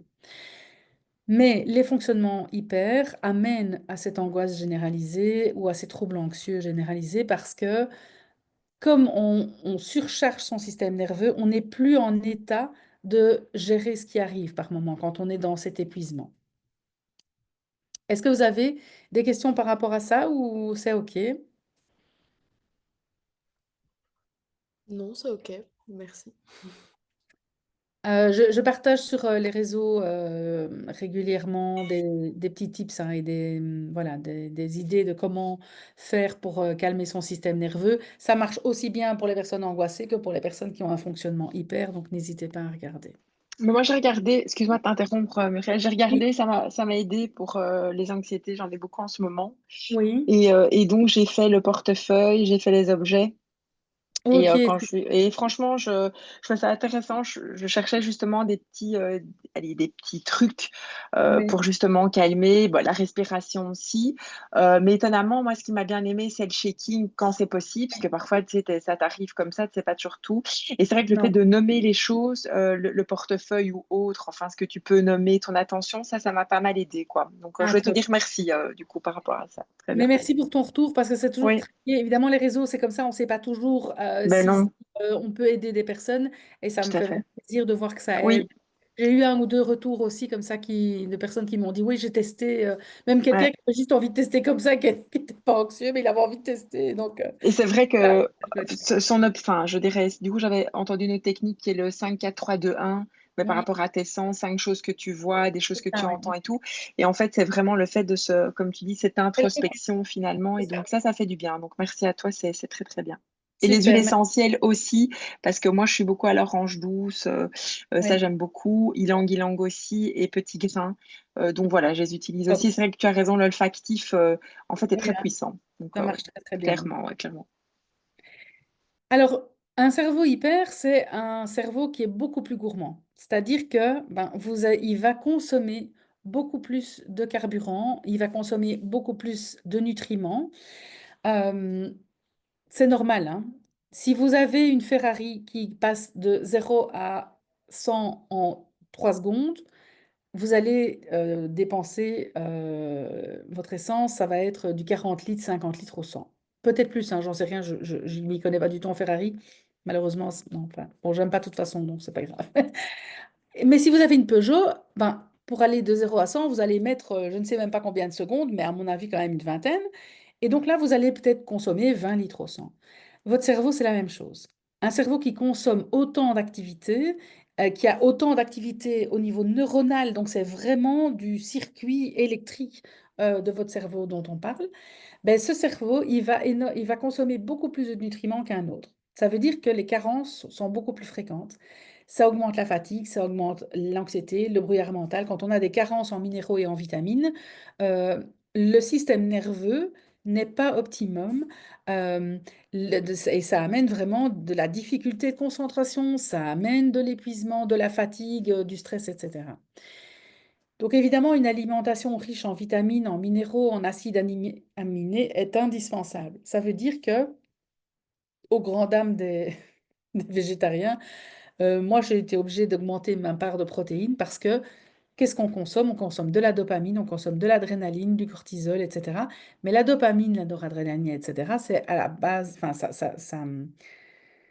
le précurseur, c'est dans les protéines. Et donc effectivement, comme au, on fonctionne au projet, on fonctionne à la motivation. La motivation, c'est la dopamine. Et donc, quand on a une carence de dopamine, on est aussi complètement. On peut être. C'est pas parce qu'on a mis l'idée à la minute qu'on est toujours en pleine. Hein. Peut aussi être complètement foutu, en fait. Et donc, l'alimentation et du coup la supplémentation aussi va être super importante. En supplémentation, ça va être important. Magnésium, vitamine B, vitamine D éventuellement, mais bon, ça c'est de toute façon pour tout le monde aussi.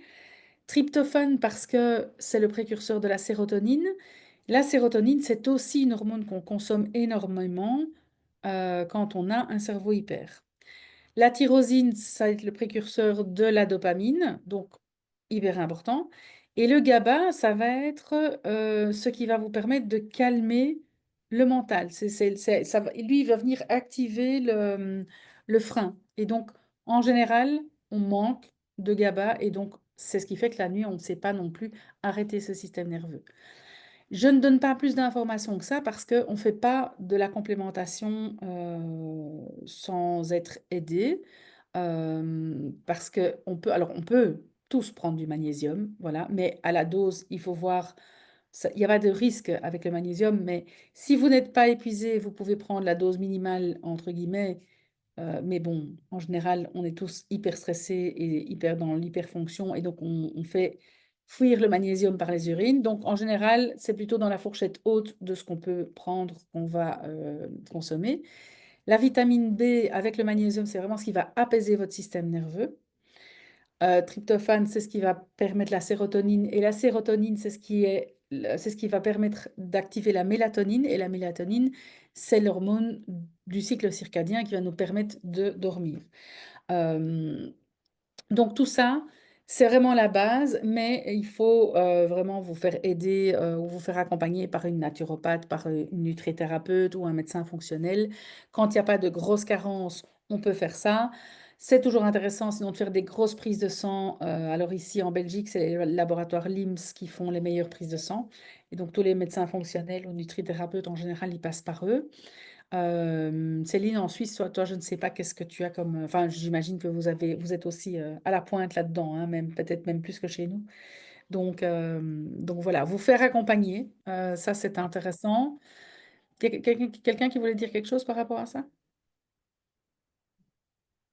Non, ça va, ok. Il va être super important de gérer son environnement aussi, de créer des bulles de calme, des bulles d'harmonie, parce que je vous rappelle qu'un cerveau hyper, il capte tout.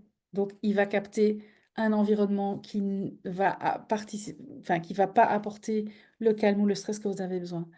Et là, c'est vraiment prioriser votre batterie interne. C'est vraiment ce qui va permettre d'éviter l'épuisement plus rapide de votre batterie. En général, un cerveau hyper, surtout avec l'hypersensibilité, a besoin d'un environnement harmonieux, d'un environnement rangé, d'un environnement beau. Le beau est hyper important pour les hypersensibles. Alors, ça ne veut pas dire que mon beau est le même que le beau de quelqu'un d'autre, mais chacun a sa propre harmonie. Donc, faites vraiment attention à votre harmonie. Faites vraiment attention à... Moi, je ne peux pas donner une masterclass dans une pièce qui n'est pas rangée, qui n'est pas hyper clean, parce que ça me met en stress, en fait. Je ne peux pas passer... s'il y a quelque chose qui traîne quelque part, ben mon œil va être capté quand même toujours par ça. Et donc, je ne vais pas être en état de sérénité pour travailler, moi j'ai besoin aussi de cette espèce de sérénité. Tout doit être mes coussins dans mes pièces mes pièces de consultation. Quand je vois que les coussins, parce que les gens s'appuient, j'ai un divan et les gens s'appuient comme ça sur les divans, je dois remettre les coussins avant la prochaine personne parce que ça me... Voilà. Et en fait, c'est dans mon harmonie. Ça me dérange pas qu'on dérange les choses, mais j'ai besoin de remettre de l'ordre pour me sentir bien. Ça ne veut pas dire que je suis maniaque et que tout est rangé chez moi, hein. J'ai aussi des pièces où c'est le foutoir, mais c'est pas dans ces pièces-là que je vais aller travailler. Si typiquement, par exemple, le salon, on a deux chiens et donc c'est pas toujours très propre, ou il y a toujours des... Enfin, bon, voilà, quand il fait mauvais, et si j'ai pas le temps de nettoyer, ben, je vais pas travailler dans cette pièce-là, je vais aller dans une des pièces en haut, où là, je sais que c'est clean et où il y a rien. Parce que j'ai besoin de cette harmonie et de ce cadre où tout est hyper bien posé, bien calme, bien beau, et où j'ai pas mon œil qui est attiré ou, mon énergie qui est attirée vers autre chose. Donc, c'est aussi euh, tout l'environnement énergétique voilà, de l'ambiance, on va dire, hein, ou de l'énergie qui est dans le lieu. Alors, on peut pas toujours choisir hein, son environnement de travail, son environnement d'études ou autre. Et donc là, bah, essayez de prévoir les choses qui peuvent vous couper des stimulations. Casque anti-bruit, bouchon d'oreille, lunettes de soleil. Moi, je me souviens, je comprends maintenant. Quand j'étais en site maternelle, j'avais une classe avec des énormes baies vitrées. Et en été, ben, j'étais soit obligée de fermer les rideaux, mais donc il faisait tout noir, c'était absolument pas gai, surtout quand il y a plein de soleil. Du coup, je me baladais dans ma classe avec mes lunettes de soleil. Mais je ne pouvais pas faire autrement parce que je ne supporte pas. Pourtant, j'ai pas les yeux clairs, j'ai pas des, on va pas je veux dire, c'est pas une question d'yeux clairs. Là, c'est vraiment qu'en fait, je supportais pas la lumière. Donc, vous adaptez. Les filtres bleus sur les ordinateurs, sur les GSM, moi, je supporte pas la luminosité de mes écrans. Toutes des choses comme ça.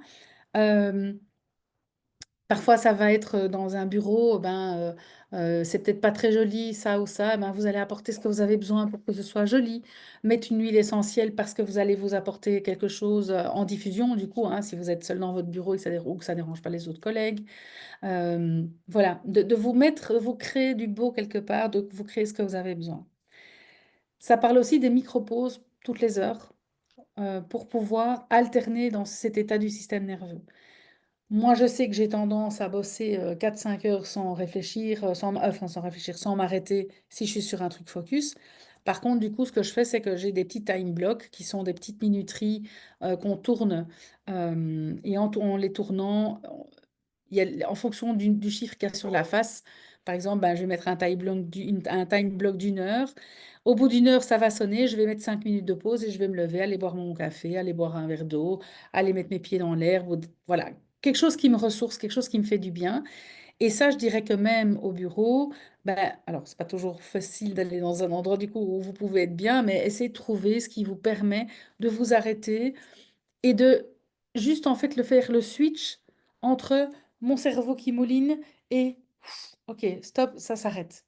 Même si c'est éventuellement pour aller écouter une musique, 5 minutes d'un podcast, 5 minutes de scroller sur les réseaux, parce que du coup, ben, vous arrêtez votre système nerveux et c'est OK, en fait, hein, du moment que vous trouvez quelque chose. Et vous pouvez de nouveau utiliser votre time block de 5 minutes pour pas rester 3 heures sur les réseaux, du coup, et revenir à votre activité. Une activité ou deux minimum par jour qui vous ressource, que ce soit des personnes qui vous ressourcent, des endroits qui vous ressourcent ou des activités qui vous ressourcent. Et si vous pouvez le faire à 2 moments différents de la journée, c'est l'idéal. Il faut vraiment arriver à morceler. Par exemple, dans les blocus, je sais qu'on va être blocus, blocus, blocus. Moi, quand j'ai des étudiantes, je leur propose de faire ces time blocks et de s'arrêter 5 minutes. Pas parce que... Alors, si c'est 5 minutes, on n'a pas du mal à revenir dedans. Enfin, ça dépend des personnes, mais je veux dire, on peut quand même se remettre dedans assez facilement. Par contre, comme vous allez descendre l'intensité de votre système nerveux, vous allez être beaucoup plus concentré quand vous revenez. En faisant quelque chose qui vous ressource avant, ça, c'est des tips même pendant le blocus. Apprendre à dire non, à protéger son énergie. Apprendre à dire, écoute, non pas aujourd'hui parce que finalement je suis crevée, ou non parce que j'ai déjà eu une journée intense et que j'ai déjà eu plein de sollicitations. Moi, par exemple, tantôt j'avais une réunion parce qu'évidemment, j'ai été mettre la masterclass le jour où j'avais une réunion avant. Et bien, en fait, je me suis dit, ah non, ça va pas aller, en fait, parce que j'ai besoin, comme j'ai beaucoup travaillé pour terminer, voilà, tous les visuels et tout, j'ai dit, ben non, stop, j'ai prévenu que je n'allais pas à ma réunion et c'était OK. C'était important pour moi d'être là à 100% pour vous ce soir. Et si je n'avais pas pris un petit sas pour me reposer avant, me ressourcer avec ce qui me convient, moi, en général, c'est que je vais dans le jardin, je m'ancre, j'ai un endroit du jardin qui est très énergétique et je vais me mettre dessus, prendre une douche à mon aise avant pour aller vraiment vider tout ce que j'ai dans la tête et tout. Et donc, être à 100% pour le reste de ma journée. Et donc, c'est apprendre à dire non, c'est apprendre à prioriser, c'est apprendre à dire, là, j'ai besoin de ça. Et c'est vraiment un acte d'amour de soi. Et quand on n'y arrive pas, on va prendre d'abord quelques huiles essentielles d'amour pour soi pour pouvoir y arriver. Quelque chose qui est très bien aussi pour vider en même temps aussi la tête, c'est pratiquer le journaling, par exemple, c'est aller noter voilà, dans un carnet tout ce que vous avez besoin de sortir ou sur une feuille avec une écriture de type intuitif où vous sortez tout comme ça, on s'en fout de comment c'est écrit, on s'en fout des fautes, on s'en fout de si c'est français ou pas. Voilà, c'est pas le but, c'est vraiment de pouvoir sortir tout. Dans le journal créatif, par exemple, on va faire ça et on va transformer, on va mettre du beau dessus, on va aller changer, on va mettre de la couleur, etc. Ça marche super bien, c'est très très chouette à faire. Un journal de gratitude. euh, Notez 3 gratitudes par jour. Pourquoi? Parce que dans votre cerveau hyper, vous allez tellement dans tous les sens et qu'en plus vous avez le souci du détail et que l'injustice, c'est hyper compliqué. Allez rechercher de la gratitude, ça vous remet votre système nerveux dans un état où waouh, je suis bien, je me sens bien, c'est quelque chose de chouette. Et donc ça va aider aussi. Tout comme les méditations, les hypnoses, les auto-hypnoses, etc. Je suis sûre que vous avez plein d'autres ressources aussi, mais de ne pas oublier de le faire. Ça, c'est hyper important. Donc, c'est vraiment passer de un cerveau hyper qui peut créer de l'épuisement vers un cerveau hyper qui devient une force. Parce que quand on sait l'utiliser, qu'on peut le recharger régulièrement et qu'on sait comment le recharger, on a juste ce qu'il faut pour vraiment avoir reprendre en fait tout le potentiel de son cerveau.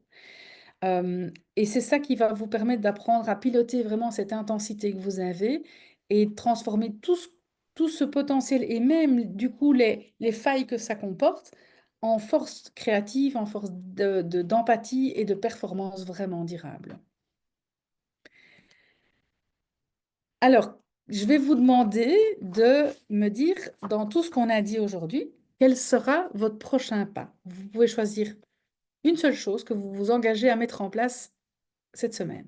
Enfin, on va dire lundi ou même demain pour le reste de la semaine, si vous voulez. Qu'est-ce qui vous a, vous, le plus parlé pour vous dire, pour vous permettre de vous dire, OK, ça je mets en place, ça je choisis aujourd'hui. Parce qu'on ne doit pas tout mettre en place en même temps non plus, hein. C'est petit à petit qu'on met les choses en place. Moi, je veux bien commencer. Oui? Je trouve que c'est une bonne idée. Enfin, en fait, j'avais, sans m'en rendre compte, j'avais déjà un journal créatif Mhm. que j'utilise pas assez. Et donc, m'y plonger chaque jour. Oui. Ouais. Ça, c'est super. Le journal créatif, c'est... bon, il y a tous les livres d'Anne-Marie Jobin hein, qui sont très faciles pour pouvoir faire le journal créatif seul sans avoir fait une formation ou sans avoir un animateur. Et c'est vrai que là, en fait, il y a plein de choses qui permettent de transformer les émotions, de vider son mental. Enfin, c'est vraiment une mine d'or pour les personnes hypersensibles ou à cerveau hyper, quoi. Moi, je donne la formation justement le 27, 20, 28, non, 29, 30. 29 et 30 juin. Et c'est super, super chouette en fait de pouvoir utiliser ça au quotidien. Mhm. Merci Alizé. Donc tu vas remettre ça en route pour toi. Oui, Alizé, ah pardon. pas de souci, c'est pas grave. D'autres veut partager. Oui, Je vois. oui. Moi, je vais mettre en place les micro-pauses toutes les heures. Mhm. Parce Super, que tout d'un coup, je me mets à travailler pendant 4 heures de suite sans m'arrêter. Et puis après, je suis claquée pour le reste de la semaine. c'est ça, tout à fait. Parce que tu Donc, as été puisé dans tes réserves en fait. exactement. Plutôt que d'utiliser ton énergie qui est là, Ouais, tu vas puiser dans les réserves et donc refaire les réserves, c'est très compliqué. exactement. Donc, C'est comme ça, quand on va puiser sur le compte épargne, quoi, en fait, hein. c'est exactement ça. Super, bonne idée. Tu verras, moi j'ai commandé ça en ligne hein, parce que je ne sais même pas si ça se vend dans un magasin. Et c'est des petits time blocks avec. Alors il y a soit avec l'espèce de tarte, donc on voit le cadran, soit avec les petites faces. Moi j'aime bien parce que je trouve ça c'est très ludique. En fait, chaque fois que tu le tournes, il fait un bzzz comme ça et puis, et puis ça recommence à zéro, donc j'aime beaucoup. Ok, C'est cool. fun, quoi. Donc, regarde Time Block euh, Oui, sur Internet et tu trouveras quoi. Ok, super. Merci Céline. Pam, tu Et veux alors moi, partager? oui, bah oui, volontiers. Donc effectivement, bah, ça fait quand même plaisir de voir que je mets quand même des trucs en place, mais je pense que c'est pas encore suffisant.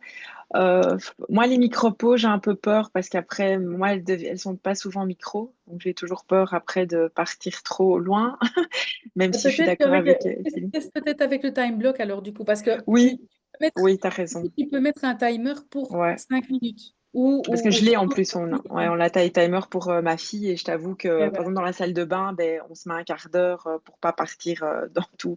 Genre Ouais, nettoyer la salle de bain le matin quand tu dois partir, ça m'est déjà arrivé. Je vois une trage, allez, ça va me prendre 3 minutes et puis ouais. tu commences dans autre chose. Voilà, donc bref, donc comme tu dis, time timer. Et c'est vrai que là où je pense que je suis mauvaise élève, c'est un peu les gratitudes par jour. Mhm. Ça me faisait sourire quand tu disais que toi, tu avais besoin que ce soit propre et tout ça pour travailler. Ma fille est fort comme ça. Mais moi, en fait, moi, je le suis aussi, quoi. Donc, effectivement, il y a des moments où ça doit être important. Mais effectivement, moi, en fin de ma journée, je suis pas souvent très fière de ma journée. Je me dis toujours que j'ai pas fait assez, que j'aurais dû, que je dois encore faire. J'ai beaucoup je dois dans ma vie. Et je Mhm. pense que trois gratitudes, être un peu, comment je pourrais dire ça, plus bienveillant envers soi-même. Oui. Voilà, ça, c'est quelque chose, voilà, Enfin, en tout cas, moi, c'est ce que je vis actuellement. Et donc, rumination beaucoup, beaucoup sur ce que Mhm. j'aurais dû, pas fait, etc. Beaucoup de culpabilisation et tout. Et donc, je me dis que la gratitude, en fait, c'est vraiment quelque chose que je dois mettre plus en place, quoi, en fait. Voilà. Donc, Oui, c'est ça, parce que merci de le rappeler. ça force ton cerveau à aller rechercher les choses positives. Oui, c'est Parce qu'on vrai. on ne se fait Ouais. focus, on ne retient que les choses qu'on n'a pas faites. ou ce qu'on n'a Ça pas fait aussi. ou ce qu'on a mal fait. Et donc, aller rechercher les choses positives, en fait, on rééduque son cerveau à voir ce Ouais. qui fonctionne aussi. Donc ça, c'est vraiment super. Oui, et aussi tu me faisais rire, je ne sais plus sur quoi tu avais dit, mais que moi souvent je vois effectivement le détail qui ne va pas et Mhm. donc aussi changer un peu son mood et de dire: «OK, bah, OK, ça c'est peut-être pas top, mais il y avait ça qui était bien», C'est ça. donc voilà, être un peu meilleur avec plus gentil avec soi-même, on va dire, quoi. C'est ça, bah, super, parfait, chouette.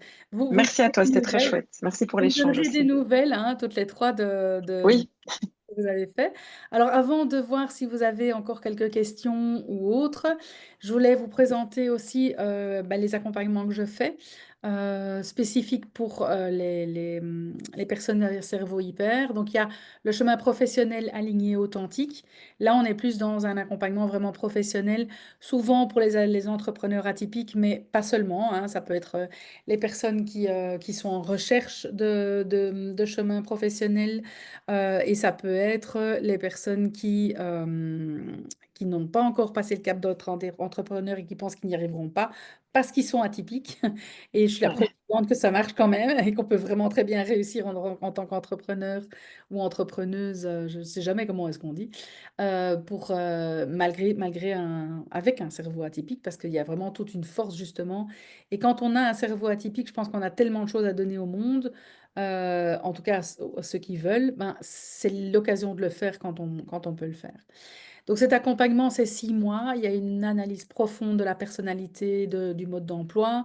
Il y a 12 séances individuelles, d'un suivi WhatsApp, des intervenants extérieurs avec justement des personnes qui vont pouvoir structurer les choses comme j'ai une amie qui fait des espaces Notion, qui est architecte Notion et on a créé ensemble hein, pour cet accompagnement-là un tracker où on va aller cocher tout ce qu'on doit faire, tout ce qu'on fait, tout ce qu'on a fait, etc.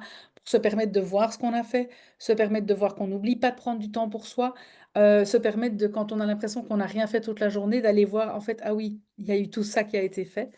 Donc, ouais, c'est apprendre justement à rééduquer son cerveau, à voir et à penser déjà OK, il faut que je fasse ça, il faut que je fasse ça, il faut que je fasse ça. Donc, en fait, c'est toutes les routines qu'on a besoin pour se ressourcer et qui, du coup, permettent de ne pas oublier au départ. Moi, je commence à moins le remplir parce que je fais vraiment maintenant beaucoup plus attention à mettre ces routines en place pour mon état énergétique, pour mon état physique, ma santé, mon ressourcement, etc.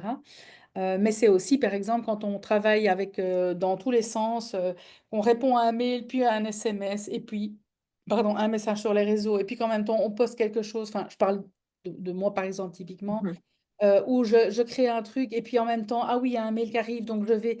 Et en fait, de créer, c'est un tracker, donc un deuxième tracker dans lequel on va, quand on commence à répondre aux mails, on démarre le timer sur le tracker et on l'arrête quand on a fini de répondre aux mails. Ça veut dire que ça nous oblige à ne rester que sur cette phase-là, parce que sinon, ouais, ah ben non, si je sors de ça, alors ça va pas être juste. Et donc, du coup, on a ce mm, projet, en fait, on a cette motivation de dire, je reste focus sur ça, je m'arrête, ok, ça va, j'ai répondu à tous les mails, c'est bon, maintenant je peux passer à une deuxième tâche. mm, Et donc, on voit sur la journée, on peut voir, ou sur le mois, ou la semaine, le temps qu'on a passé à répondre aux mails, le temps qu'on a passé à créer un projet, le temps qu'on a passé à répondre au téléphone, le temps qu'on a passé à ta ta ta ta ta ta.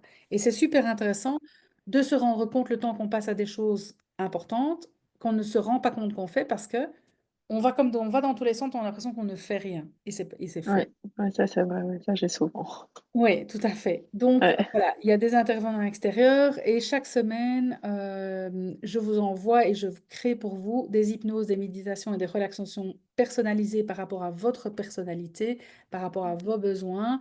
Et moi, chaque fois que je crée ça, ben, je suis dans l'intention de la personne. C'est vraiment, je l'enregistre uniquement pour la personne. Il y en a d'autres que j'enregistre pour plusieurs personnes, mais dans cet accompagnement-là, ça c'est vraiment spécifique à la personne. On travaille avec les huiles adaptées. Il y a une huile il y a 2 huiles par mois, si je me souviens bien. Des séances EFT personnalisées que vous faites à la maison, des séances de reset somatique pour que vous appreniez à faire pour pouvoir apaiser votre système nerveux, les visualisations et la création de son futur idéal pour pouvoir vraiment aller se projeter et créer. On a un potentiel de création énorme avec un cerveau hyper, en fait. On a une facilité de manifester la vie qu'on veut Mais pour ça, il faut la créer, il faut la voir, il faut aller la chercher, quoi. Donc c'est un accompagnement d'une valeur totale de 4 780 € hors TVA. Le prix du programme est réduit, donc à 3 800.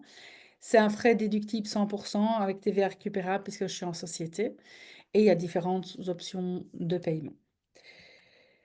Je ne prends que 4 personnes sur 6 mois parce que ça demande vraiment d'être très présente, d'être au plus proche de ces 4 personnes-là. Donc je ne peux pas prendre plus que ça parce que j'ai mes formations, j'ai d'autres choses. Donc il reste juste 2 places jusque septembre et sinon les prochaines places, ce seront pour janvier 2026. Et alors, j'offre aussi comme accompagnement, c'est un chemin de vie aligné authentique. Donc là, on est sur une période de 3 mois. C'est aussi individuel et personnalisé, c'est aussi du même type, mais on est sur le mode d'emploi personnel, on n'est plus dans le côté professionnel. Alors, évidemment qu'on parle du professionnel si c'est le cas, mais je ne coach pas le parcours professionnel. Là, je coach vraiment la manière de comment on fonctionne, d'arriver à comprendre comment on est, qui on est, d'accepter son fonctionnement et d'aimer, de finir vraiment par aimer qui on est, parce qu'on a trouvé toutes les forces et on a transformé vraiment tout ça en quelque chose de beau et un beau champ plein de belles fleurs différentes. Mais le parcours est le même sur ces 4 mois, pardon, pas 3 mois, je me suis trompée. Mais c'est articulé de la même manière. Et là, on est sur une valeur de 3 755 € hors TVA et le prix du programme, du coup, est à 2 700. Ça reste un frais professionnel déductible si on est en indépendant parce que je rentre ça dans du coaching professionnel quand même, puisque ça travaille au niveau de votre profession si vous en avez une avec des frais, enfin, je veux dire en société ou en tant qu'indépendant. Et donc voilà, il y a différentes possibilités de paiement aussi. Vous aurez le temps de regarder tout ça à votre aise parce que vous allez recevoir comment dire, avec le replay, vous allez recevoir aussi toutes les fiches qu'on a vues aujourd'hui. Et si vous êtes intéressé, ben, vous pouvez partager, je vais faire mon écran, mon partage d'écran, comme ça je vous vois. Voilà. Si vous êtes intéressé, vous pouvez réserver un appel découverte parce que je prends seulement les personnes sur candidature parce que d'abord, j'en prends pas beaucoup et j'ai besoin de prendre des personnes qui sont motivées et qui ont envie vraiment de se lancer là-dedans parce que je ne peux pas aller tirer les personnes pendant 6 mois ou pendant 4 mois. Alors, évidemment, les personnes, quand c'est au niveau personnel, il y a moins à tirer, mais quand même, je veux dire, il faut être très présent puisque avec le fonctionnement hyper les personnes ont tendance à aller dans tous les sens. Et donc, moi, je dois être là pour les recadrer et les motiver aussi, et c'est pour ça qu'en fait, chaque semaine, vous avez une nouvelle ressource, parce que vous avez besoin d'un rythme avec ces ressources pour pouvoir mettre les choses en place. Parce que sinon, si dans les cerveaux hyper, si on vous donne tout en une fois, ben, de nouveau, vous allez vouloir faire tout en même temps. Et en fait, ça ne va pas du tout être bénéfique. Donc, il faut vraiment une espèce de rythmicité qui permette de découvrir son fonctionnement, de l'accueillir, de le comprendre, de transformer ce qu'il y a à transformer, etc. Donc, c'est vraiment de manière hebdomadaire que vous avez des ressources qui arrivent et tous les 15 jours, un rendez-vous.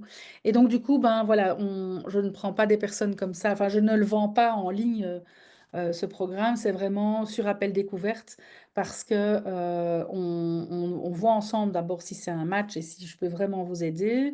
Mon but n'est pas de vendre quelque chose, c'est vraiment d'aller aider les personnes. Et j'ai, comme je vous dis, ben, besoin de personnes qui sont motivées, quoi. Ça va? Donc, vous pourrez regarder sur mon site murielmaniquet.be. Là, si vous avez envie, ben, vous avez le lien pour les prises de rendez-vous et vous pouvez m'appeler, me contacter par WhatsApp, par les réseaux, par mail. Voilà, tout est disponible. Est-ce que vous avez des questions? Est-ce que vous avez des observations à faire, à partager par rapport à tout dont on a parlé aujourd'hui? Vraiment un grand merci. Voilà, Muriel, merci pour tes connaissances, le partage. Voilà, moi, tu m'as déjà beaucoup, voilà, tu m'as encore appris d'autres choses et rassuré sur d'autres. Et donner des petits tips. Donc, c'est ça aussi, toujours sympa de repartir avec quelque chose, comme je dis, dans le sac à dos. Oui, tout à fait. Donc, voilà, et de mettre ça en place. Donc, et merci donc à Alizé, aussi à Céline pour le partage. C'est toujours très sympa voilà, d'échanger sur nos vies finalement. Donc, voilà, surtout merci. Merci Pam pour ton retour. Moi, je voulais juste dire merci aussi également, parce que enfin, du coup, ça m'a donné plein enfin, de solutions, de choses à mettre en place aussi, et à y réfléchir. Et est-ce que tu aurais des ouvrages à conseiller aussi? Alors, tous les ouvrages de Cathy Hasenheim, Cerveau hyper, etc., c'est la formation que moi j'ai suivie.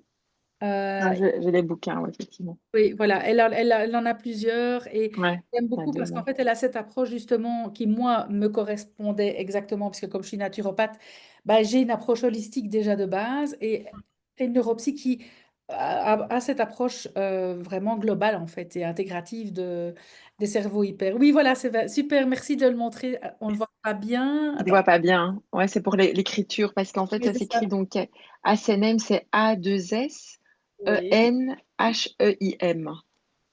Ok, merci beaucoup. Ben, je t'en prie.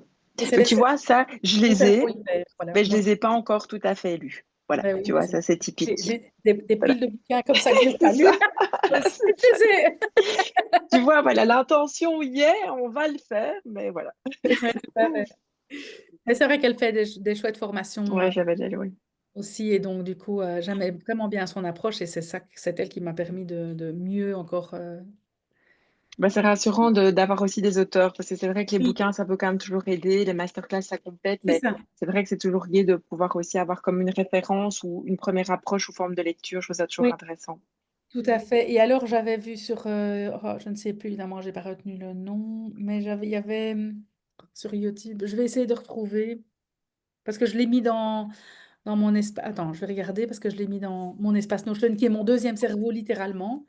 Au moins, je sais où tout se trouve quand c'est plus dans mon cerveau à moi. Attends, je vais regarder. Est-ce que j'ai mis ça? Hop. J'espère juste que je l'ai déjà encodé, parce que si je ne l'ai pas encore encodé.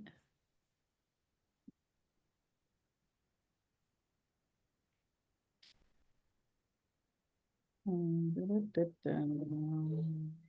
je ne l'ai pas encore encodé. Zut. Ah, si. Non, ça c'est Cathy déjà aussi.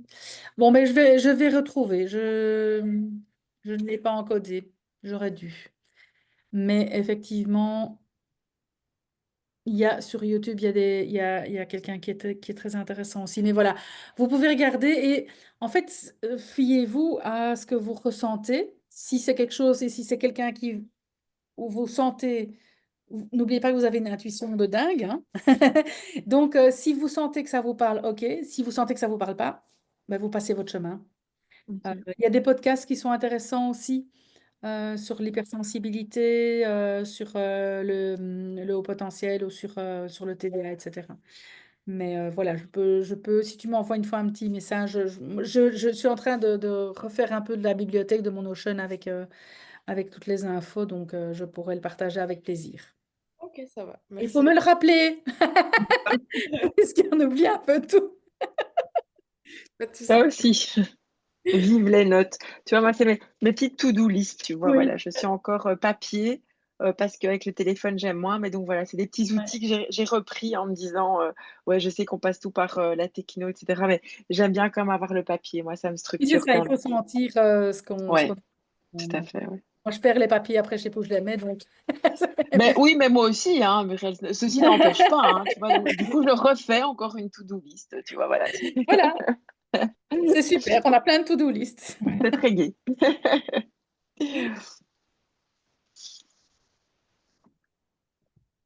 Ok, donc Céline, tu voulais partager quelque chose ou Non, bah écoute, merci beaucoup, c'était très riche. C'était très riche, très intéressant.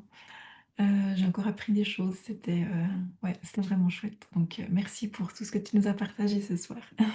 Avec plaisir. Merci à vous d'être présente, d'avoir été présente et c'était chouette de pouvoir vraiment échanger, de laisser l'espace à chacune pour parler. Je suis très contente d'avoir fait votre connaissance, Alizéa et Pam. Bah, Alizéa, t'es pas loin. Et puis, on se croisera peut-être certainement, ou on s'est peut-être déjà Probablement. croisé, hein, Je pense qu'une fois, oui, donc voilà. certainement. De toute façon, mon fils, il travaille, donc voilà, j'y Oui, suis. oui, je sais, je connais Sacha. Oui, ben voilà, donc voilà. C'est surtout mon mari qui est quasiment tous les 2, 3 jours, il est là-bas, lui, hein. Moi, j'y vais un peu moins. Eh bien, merci beaucoup. Passez une très belle soirée. Au Et plaisir. n'hésitez pas si vous avez des questions, si vous avez besoin de quelque chose ou quoi, ben, vous m'envoyez un petit message, vous savez comment me joindre. Ça va? Merci beaucoup, Muriel. Merci les filles. Super, Bonne soirée. À bisous, bientôt. Au ciao. revoir.